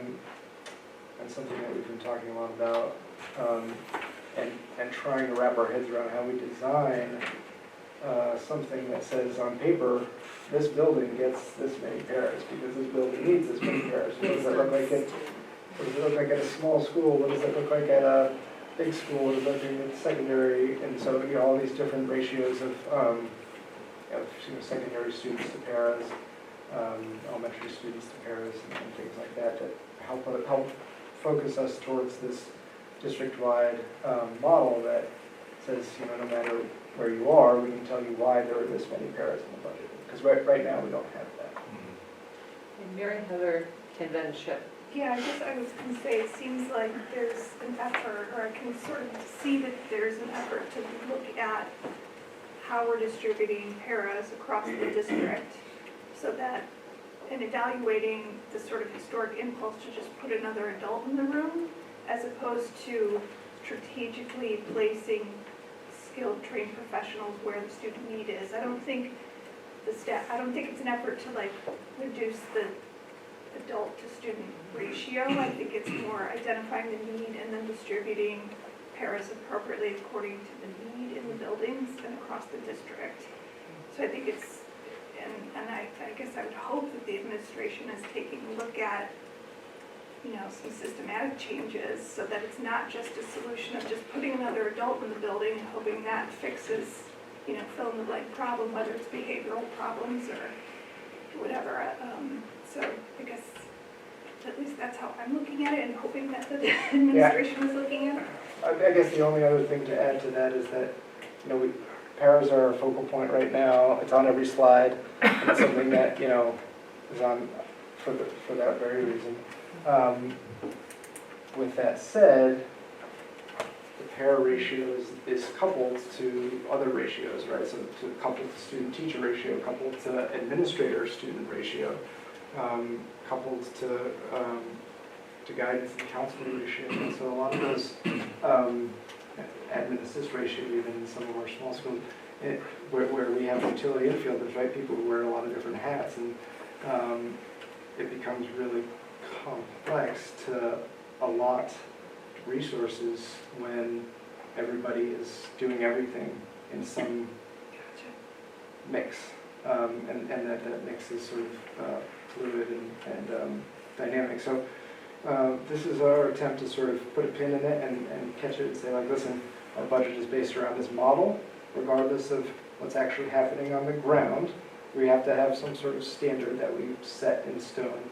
And what's happening on the ground becomes a lot more complicated on an annual basis, based off of the student services needs as those emerge every year, based off of the you know, the staff that we are actually able to hire. We can say we've got it perfect on paper, but if we don't have people to hire, plans might change and people might be asked to do different. So again, it's like what the budget is our best guess of what we want it to be, and then the actuals reflect our efforts to go out and do that. Chip? This isn't a question as much as a statement. I mean, what Matt's doing right now, this is October, okay, is putting in the potential drivers. So to answer Lindsay's question about, well, I want to know more about this position, well, so do I. When it comes to a point when we are deciding that that is a part of the budget we're going to present, okay? This isn't necessarily a part of the budget that we're going to present right now. It may be a driver in some way, or it's a combo position, or all sorts of things. So I don't think we're going to get, just like the turf field, we don't get hung up on it. All we want to do is say, these are issues that came up with the people that he's interviewed, to say, these are things that I would like you to think about. He's now thinking about it, telling us to think about it. But this isn't, we're not anywhere near this finite component of what position is absolutely funded. So I just want to... We're in a funnel, right? And so we get, Ellen, and then Jamie. Yeah, thanks for saying that, Chip, because I was just gonna say, I think that there are components of this that obviously we're identifying where we want a lot more information, knowing that there's a world of it coming. And just given what we know as a board and what we're hearing about concerns with adults in the room and ratios and I just think that for this PowerPoint presentation, totally fair to identify these as stated needs and ideals from a budget perspective. But it sounds like we're all going to want a lot more detail about what in a projected situation that actually means. because it's obviously a big conversation for the district, so, yeah. Lots of big conversations. Yeah, I don't want to get hung up on the turf field thing, but I'm just curious, like, so it struck me as interesting that it was on there because it's kind of a wish list kind of item. And to me, this conversation is interesting when we can think bigger about, well, what do we really want, need? And I'm wondering if the other drivers and some of these other slides are akin to that. Are they wish list, kind of like, here's what we really want, assuming, like, let's say money is less of a, at this stage, less of it. Like, how do we conceptualize things that are really outside maybe even our current reality? Are those things on these slides? You know, I think that that's a great question. The things that are on these slides are on them because the people who run the cost centers have asked them to be on there. Okay. And so they represent, I don't want to say wish list items, but they represent real conversations with real directors and principals and people who are saying, you know, what if we do this, what if we do that? And so yeah, there's a little bit of like aspirational quality to some of them. Okay. There's some of them that are on here because of things outside of the realm of control of a principal or a call center administrator like Esser, and you know, like Right, that sort of by default has to be on there, right? That makes sense, yeah. But yeah, I mean, if it's you know, showing up to a small elementary school and saying, you know, how's your playground doing? Yeah, well, our playground needs to be what you're doing. It's like, throw that on there. But Okay. and we're in a funnel, right? So what comes off first is the things that, you know, are easiest to remove, Right. you know, easy come, easy go. But at the end of the day, if we don't start broad and cast a wide net on what our district's needs are, whether that's the high school or small elementary school, whatever it is, then we sort of miss the opportunity to have that conversation early in the process. Okay. And then we go and focus it in from there. Okay. And we bring what we can. Good, thank you. So I'm going to do a time check here, because we are actually over the allotted time, so I just want people to be aware of that. I'm not trying to, you know, which then extends the duration of the meeting. So I just wanted to mention that. We are on the last school slide, which is great. We get to do 6 of them all at once. Cool. This is the only slide that combines enrollment with the school building's budget. Otherwise, on the next slide, I think all the data is aggregated. When we say level funded, we mean that like there are no major projects or major drivers at these small schools. It doesn't mean that we're not going to increase general supplies or personnel and healthcare costs accordingly with all the other factors that are going on. It just means that, you know, the status quo is sort of the basis for where we start.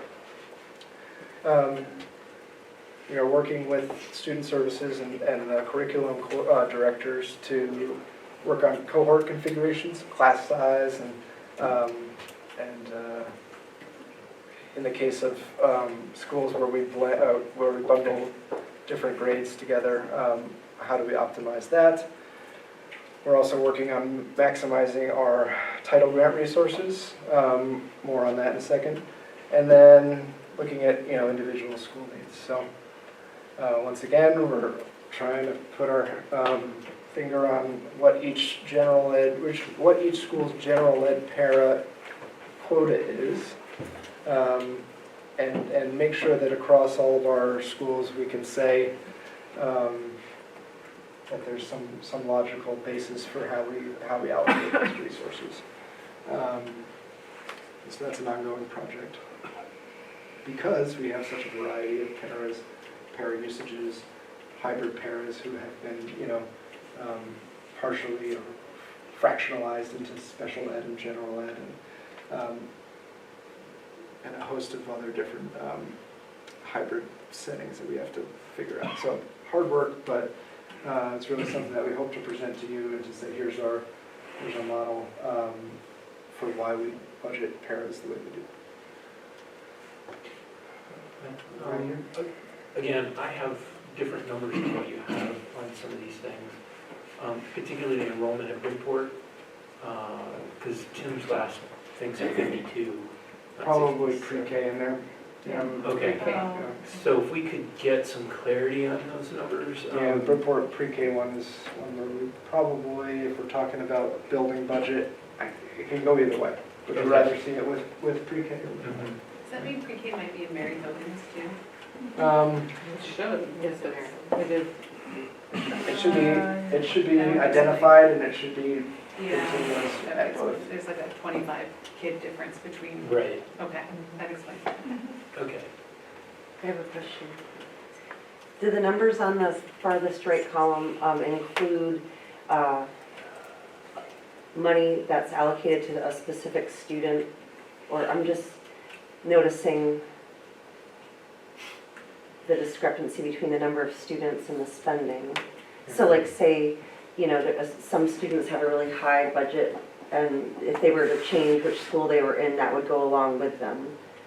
I'm just trying to make sense of how, you know, it could. There's no special education Yeah. or student services budget reflected in these numbers. So this is Just just, the teachers, wow. principal, general supplies. There's no facilities budget in here, there's no tech budget in here. So we're spending more for 55 students at one school than for 91 at another. Oh, you should look at the other one. So, Mary Hogan's is in Yeah. $800,000 less at Mary Hogan than at all the rural schools. 4 other things to mention, cost center wise. As we talked about in the driver's presentation, we've got 4.5% transportation costs. Any insight on Hannaford Career Center? I tried to talk to Rebecca today, she was not available, but they're still working on their budget. Okay. So I can't really report on that. I did talk to Meg Baker about universal pre-K. She's thinking about 4% here probably. No anticipated changes to debt service. That would be where we would have a change if we finance the turf field. That would be a change to debt service.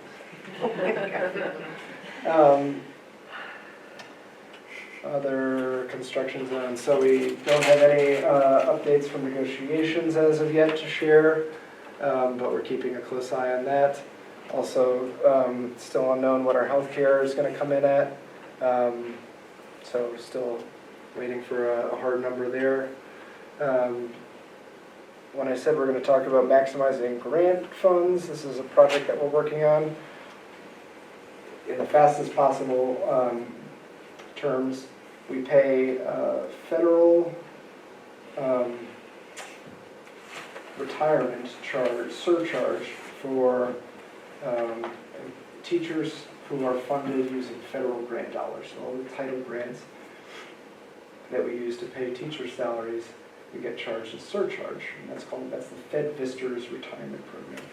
Fed Visters is assessed on any teacher that is part of a federal title grant, or ESSER, but now the ESSER's sunsetting, let's just say title grant.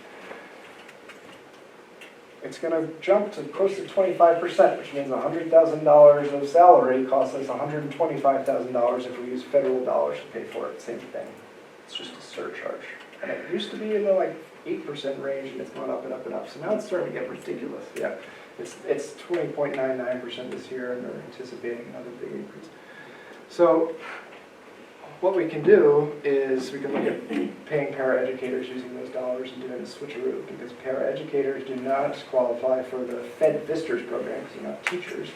And so a paraeducator being paid using federal grant dollars costs 100%. Yeah. Just not 125%.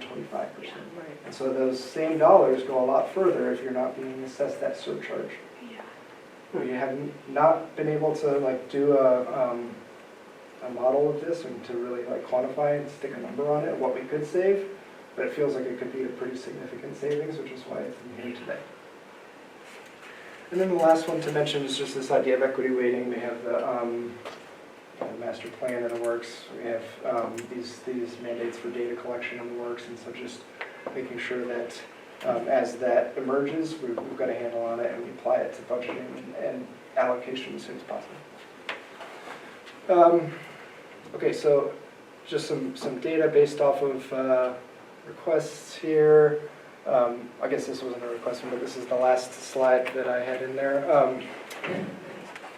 So we did a per pupil breakout of budget segments. Over here was that budget number that I showed in the last slide next to the enrollment divided by pupils. Oh, right here, sorry. Here's all the rural elementary school students, which sum to 372, and then Mary Hogan at 385, and then Mums and Nine School. Budget, and then we take facilities, which we are able to break out a lot of facilities by school because we track repair and maintenance costs by school, we track utility costs by school, and we track custodial labor costs by school. And then over here, tech's a little bit trickier because the only thing that we're really currently tracking by school is like what is internet costs associated with the building. But again, it's a metric, and because it was so clearly segmented by building, it was something worth putting in here. Didn't put in things that were muddy. Transportation is the most muddy one because our buses are shared between secondary and elementary, and to just be clean about it, I split ridership right down the middle. So we take the number of buses per town and assume that half of the riders are going to go into Middlebury to secondary school and half of them are going to stay at the elementary school, which is the basis for these costs in both the primary and secondary grade levels. This is meant to just be a comparative block of data for you to take a look at, and I'll pause for questions, but I'll also just keep going if you want me to finish this thing off. I'm so sorry, Matt. Building budget is different from facilities budget, meaning building is like staff, it's like it's teachers. Yeah, it's like what we present in the budget book is that building But budget. facilities is like the infrastructure budget of the Yeah, so all the repair and maintenance, utilities, custodial are the three big things that drive the facilities budget and augments the building. So, if you stitch these 4 columns together, you're starting to get to like what does each kid cost at that school. And again, there are plenty of costs that aren't represented on here. The most obvious one that's missing is student services. The reason for not putting that on here is because of how difficult it is to allocate those costs to buildings, because the reason behind allocation is need of students and not the building in and of itself. And so we didn't want it to cloud things up. Nicole and I are also working on how to bring that data forward to you in a way that does make sense, and will be part of the next presentation. All right, Joanna wanted pie, so we're having pie. For dessert, it's the end. So we, this was interesting. Put together a quick little pie summary, and it was interesting to me because it revealed some pretty cool ratios across all of our cost centers, which just accidentally happened, but it's still cool to look at. So in general ed, so this is all of those building budgets that we talked about that aren't related to facilities, tech, or anything, that's just the teachers, paras, principals, notebooks, pens and pencils.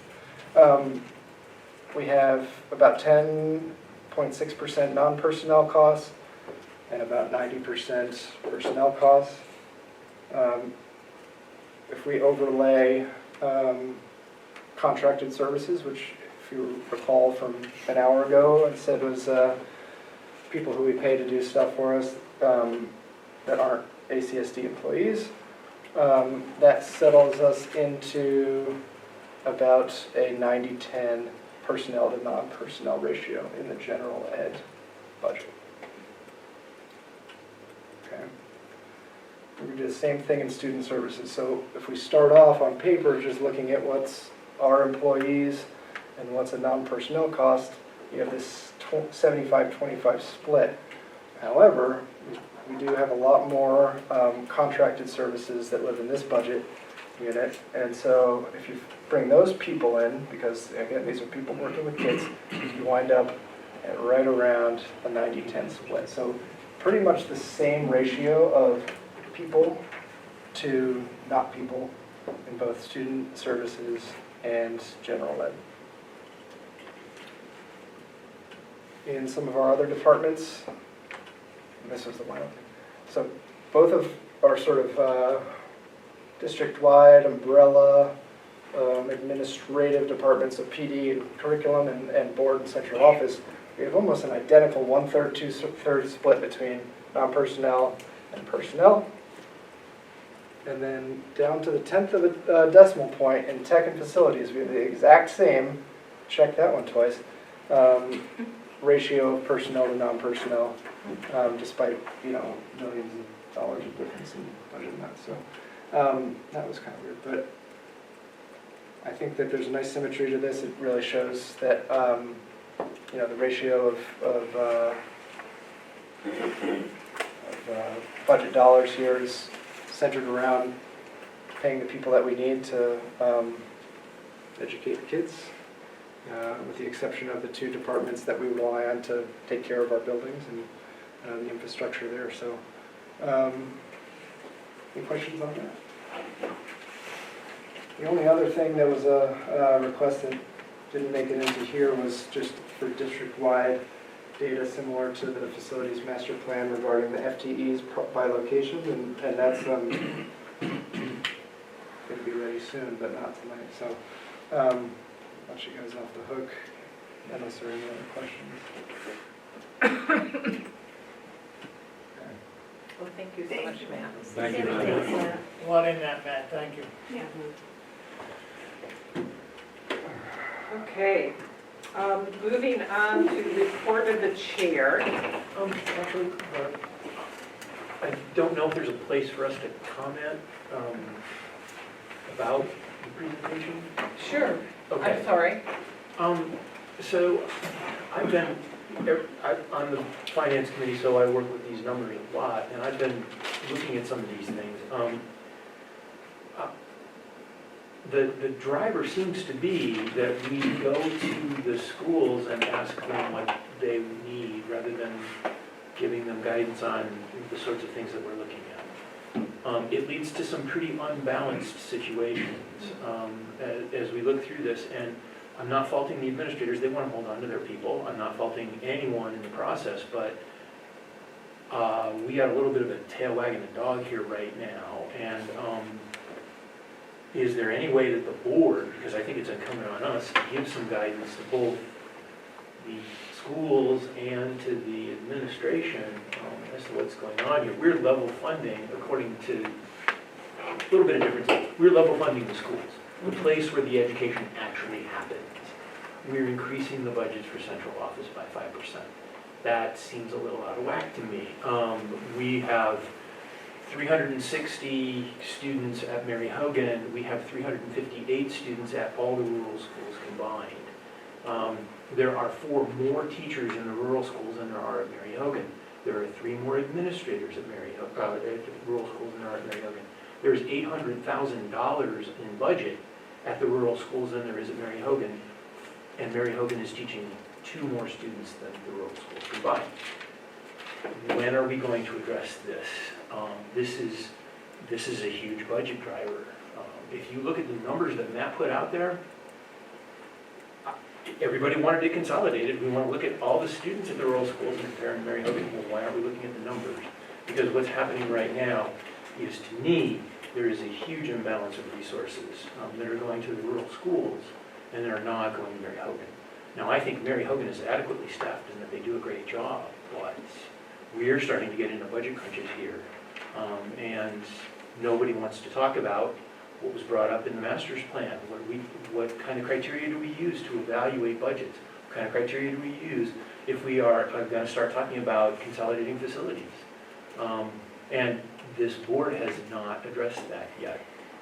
And I think it's incumbent on us to at least start looking at those, either through an ad hoc committee or some other discussions, because anybody starts adding these things up together, it looks like there's some inequity going on here. And Mary Hogan is a Title I school, and it's $800,000, getting $800,000 less than the rural schools.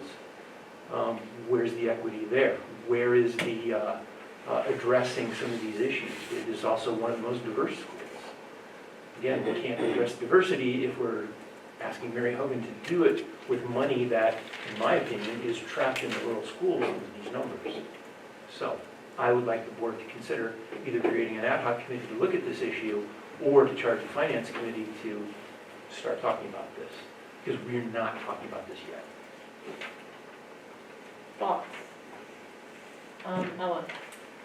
I actually asked Matt and Tim, Dr. Williams, if they could provide some updated staffing numbers based on, similar to the chart that appears in the facilities plan from 2021, partly because I really want to make sure that if and as, which we do have to re-engage with that conversation, as that comes up, that we're holding at the center of it staffing and staffing ratios in the buildings. Because something that always has disturbed me about that plan is how with 3 or 4 school models, there are dramatic decreases in staffing numbers for Mary Hogan, which would be absorbing many more students, and then sort of across any other consolidated school model. So just throwing out there, as we embark at some point tonight or otherwise, to continue an essential conversation that we're talking about cost and equity, that we're also being very, very clear that we need to be talking about how we are making sure that students have what they need, to what Mary Heather was saying, that it's not just bodies in the room, but let's not pretend that having fewer adults in these buildings right now would be beneficial for anybody. So just wanted to put that into the mix as well. Okay, Mary Heather. I agree with both Steve and Ellen on this, and it's going to be a really difficult conversation and task to try to figure out that balance. The reality is, if this district is to reduce its budget, personnel is the manner in which we have to do it. I mean, when you saw the pie chart, 75 to 85% of our budget is on personnel. And so, as we continue to move forward and, sustain increased budgetary constraints, those are the things that we have to look at if we are, in fact, to make an actual change in our spending. And in order to do that, I think we would need to look at, some kind of consolidation where we're looking at, the administrative costs. If you look at the administrative costs of, 3 small schools versus, just combining a couple of schools, right there would change your administrative cost. And the sad, frustrating truth is, those are the things that we have to be looking at if we're really going to be making a difference in budget. I also think, with respect to the ratio, I think it is imperative for us to be looking at student need and what is best practice, and not just be guided by, we got to hatchet down our personnel costs aimlessly. I mean, and to be fair, the board before us and before them attempted to do this in the facilities master planning process. There was a whole process to look at what do we want for our students, what is the best practice for, a classroom environment that provides students what they need, as a cohort that's a reasonable size. All that discussion has happened and will have to happen again. I guess I just would say to the board, the reality is we will have to do things to cut personnel costs if we are going to reduce our budget. And I'm not necessarily advocating for it to be done for FY25 when we're in the middle of a superintendent transition, but it is something that is going to keep coming up and smacking us in the face. And if we keep putting on our blinders, we're not doing any of our students any service.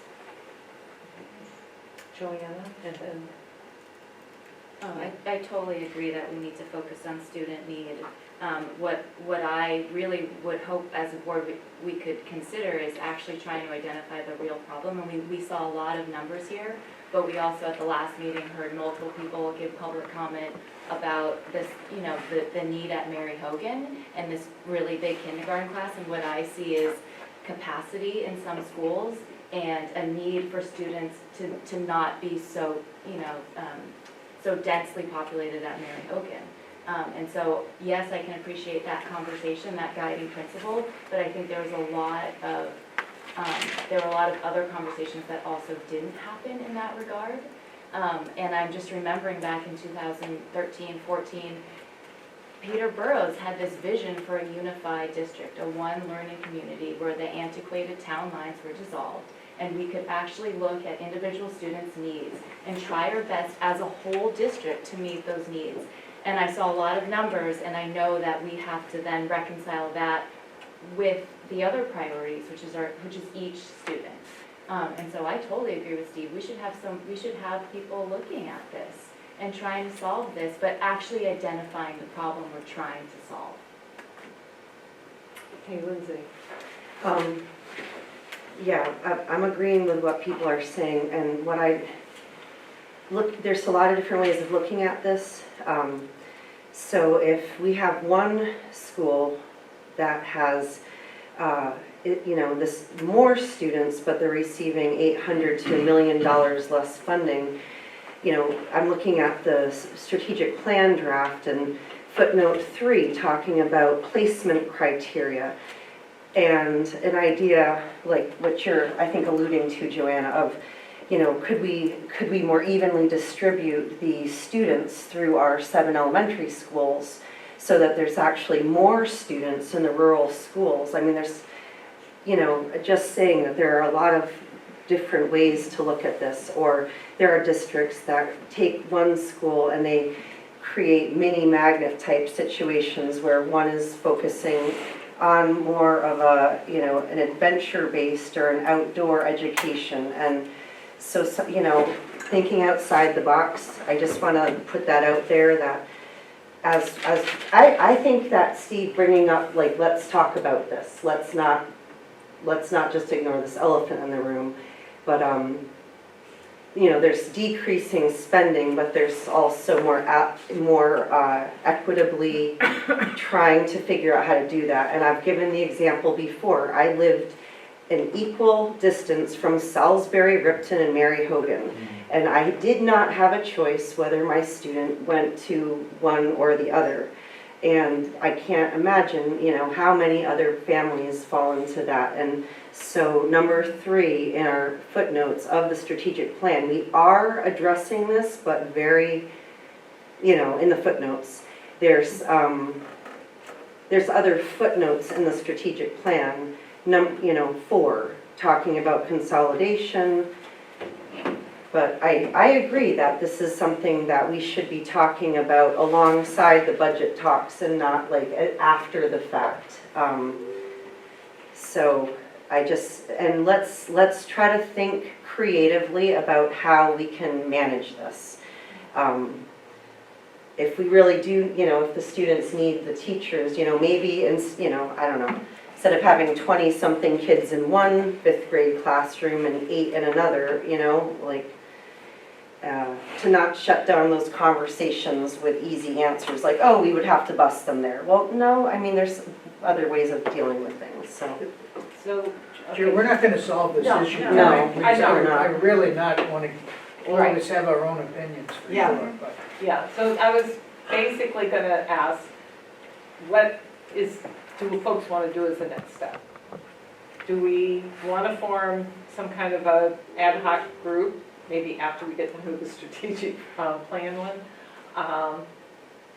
I think at a minimum, I think we do need to provide guidance for the ESSER-based positions as a board. What criteria do we use to include those? Because right now they are included in the budget. And without us helping with some criteria, they will continue to be. So that's one thing right now that we can look at. But I'm open to how do we evolve this conversation with the understanding that, major changes probably will wait until we have a permanent superintendent. But that doesn't mean that we can't be thinking and doing something towards it now, right? Can't we put this as a conversation for next board meeting? Yeah, I was gonna suggest. Yeah, good as idea. another Have agenda it as a item. full board agenda item. Sure, Yeah, good idea. Okay. sounds good. It was dealt with a long time ago, let me tell you, I spent 1,000 hours dealing with this issue, and so I do get a little bit hot under the collar when I hear, well, we need to be creative. Hate that, sorry. Sorry, Chip. No, I'm not talking to you specifically, I'm talking to the general elephant in the room. How many of you were on the board when we were doing this? Okay, so. Okay, so we'll consider that for the, maybe not the special meeting, but, the regular board meeting.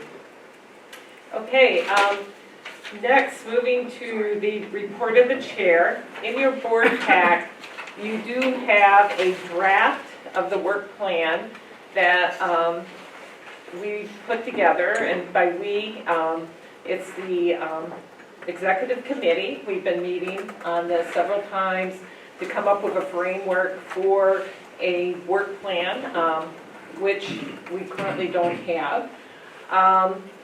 You'll see on here that it includes some special activity ones that will fall off after this particular year, such as hiring a permanent superintendent, the strategic plan and approval and implementation. The green items are ongoing activities that, as kind of a board, these are the things that we're responsible for. We did it based on a school year calendar, July through June. And the hope is this framework can be used for future years so that there's work to be done, but it's like identifying details as opposed to what needs to be done, the major category.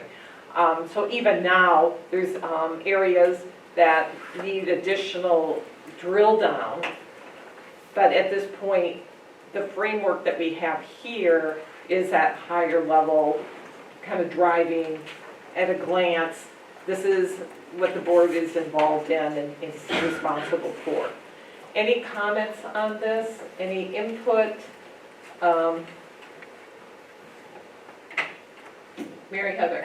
I guess I just want to follow up with your introduction, and that the goal here, obviously it's going to be kind of a living document that can shift throughout the year as our work shifts, but the idea is to help the executive committee be able to see on the horizon work that is expected of the board, so that when agenda planning is happening, that we have something concrete to look at and say, like, we can't forget these items, or, Right.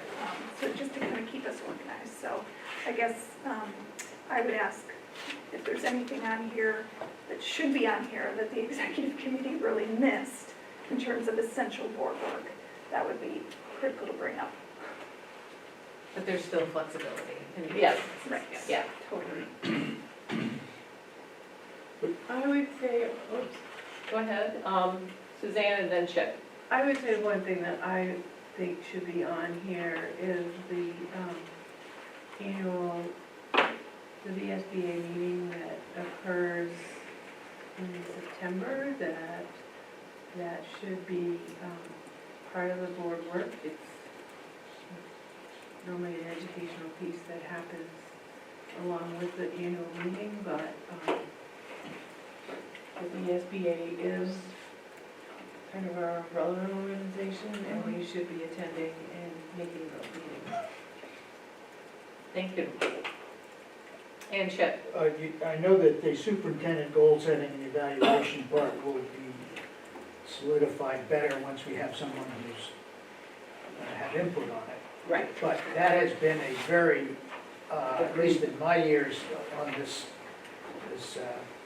consolidated board, you know, really haphazard, honestly, at times quite awkward. So I think that's a really, when we do hire somebody, I think either the vehicle that we're going to use, which has been always in question too, or the timing of it all and how often we do it, that to me is a really important part of this, because at times we did it right after a new board came on, which made no sense at all. Right.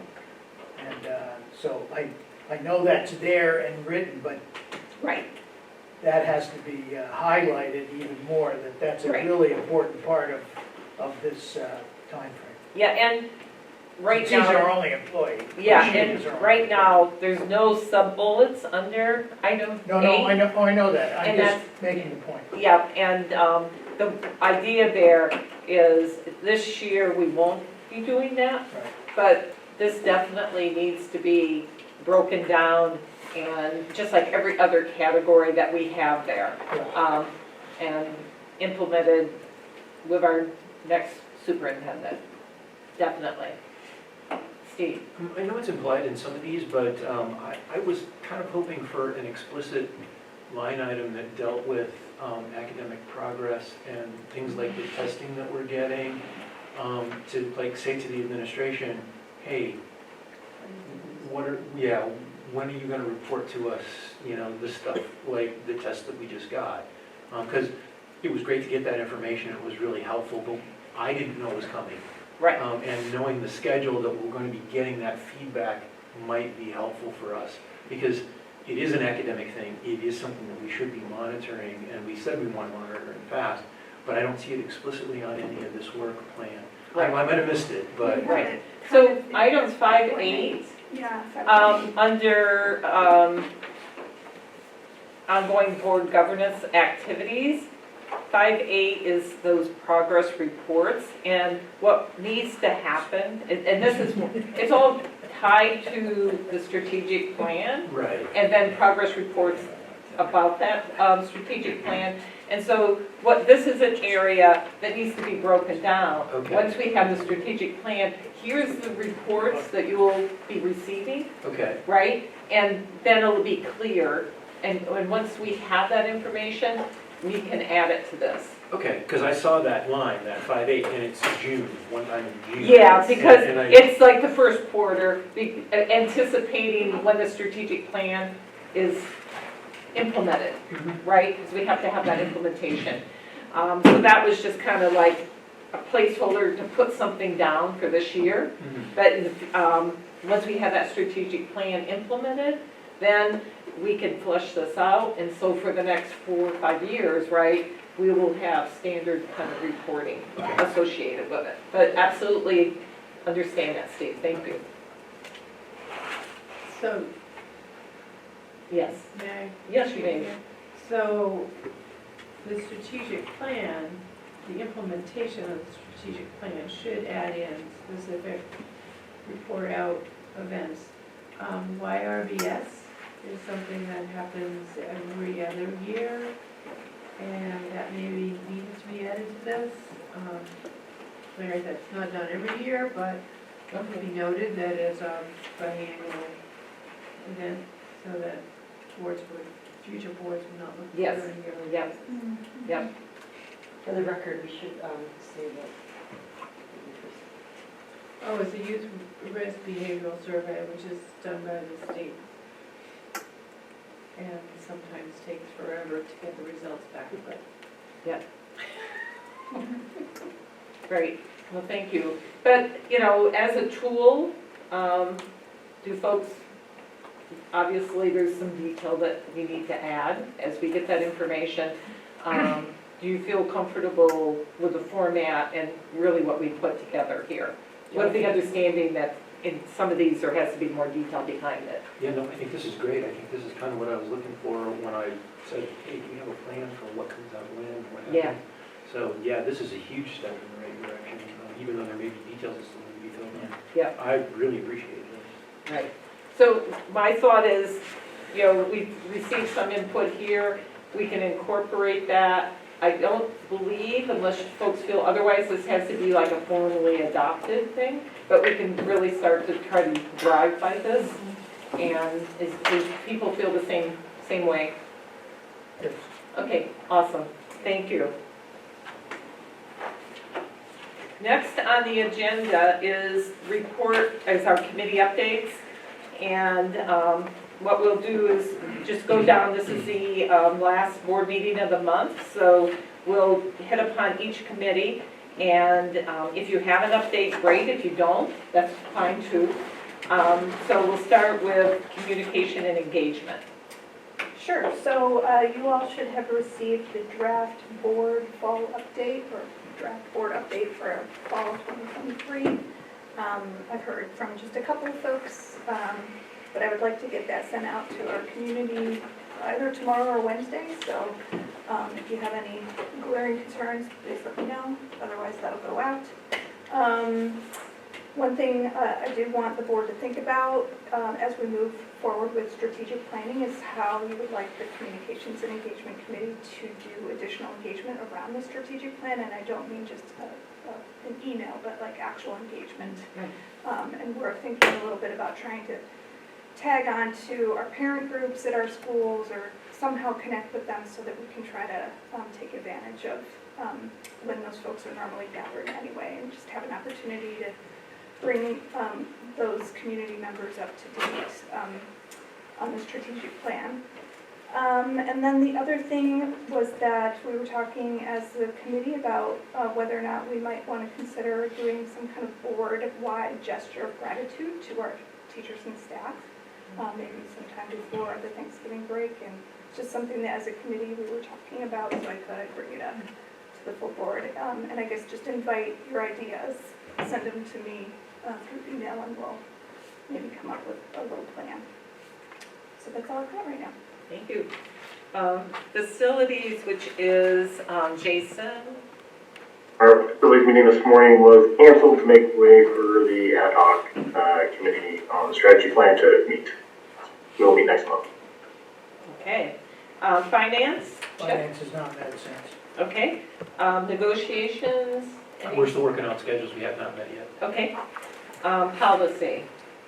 We met this afternoon, have several policies to come to the board next month, and we have others that are close, but not quite there to go to the board. Okay. Edison Central CPAC update? There's a couple of things on the calendar coming up. Thursday, November 2nd is a regular CPAC meeting, and before that is a listening session for the families. And then on Tuesday, November 14th, there's a community event on literacy. And Heather Gibo is going to be participating. Thank you. Middlebury Community Television, there was a board meeting. Kurt was here. We did spend some time, talking about the issue that had happened with our open mic. The hot mic, I guess is what you want to call it. Parks and Recreation. I have connected with Scott Bourne, who has been promoted to the superintendent of Middlebury Parks and Rec, and he let me know that they have been processing through a big transition, and once things have settled, he will be setting a schedule for the quarterly meetings. I don't know yet when they will be. Okay, great. Patricia, the Hanford Career Center. There's nothing really new to it, just a reminder that on the 9th is open house from 4:30 to 6:30. So if you can drop by, it'd be great to see what the $8 million bought you. 4:30 to 6:30 on the 9th, November 9th. Okay. And it's really worth seeing. It's really nice. Okay. And we did meet, the Ad hoc Strategic Planning Committee had its first meeting this morning and made some good progress. So we'll be meeting on the 30th, and we are looking to see if we can find another day to meet to work through really our 3 goals and incorporate feedback that we've received. Okay. Any questions to any of the committees before I move on? Are we? Okay. Public comment, and this time is public comment for any topic. So if you're in the audience and you're interested in making a comment, just raise your hand. And then we'll also, it looks like right now it's just board members that are attending remotely, so. No, if you No, look there's at 4 attendees. Oh, aren't they all the same? No. No, it's all, Nope. oh, there is. Okay, sorry. So first in the room. Yeah. Yes. A couple quick things. One. Could you state your name, Sure, please? Josh Dishon, sorry. I just wanted to make a comment and say, Jan, we've never met before. I think you met my wife, but we've never met before. I just want to commend you on providing some thoughtful consideration to Ty's presentation and the letter that Sarah discussed from last time. It's the only part that we heard here. That was a big portion of why we're here tonight. Secondly, Ellen, Mary Heather, and Nicole, I'm sorry, Nicole, yeah. You guys were talking about paras and qualified people in the classroom versus bodies in the classroom. And from everything, I can only speak to Mary Hogan, that's where my kids are, I don't know the other two yet, but my understanding from conversations with the educators, that's exactly what they're asking for, is more bodies, more adults in the classroom to handle some of these issues. So I just like either a comment or some feedback on, are you addressing longer term concerns, or are we addressing the shorter term concerns that the teachers are asking for? Can I add to that? Our son is in kindergarten in one of the hardest, if not, I mean, Jen, you could probably speak to it, or maybe you couldn't, but in an extremely tricky kindergarten class.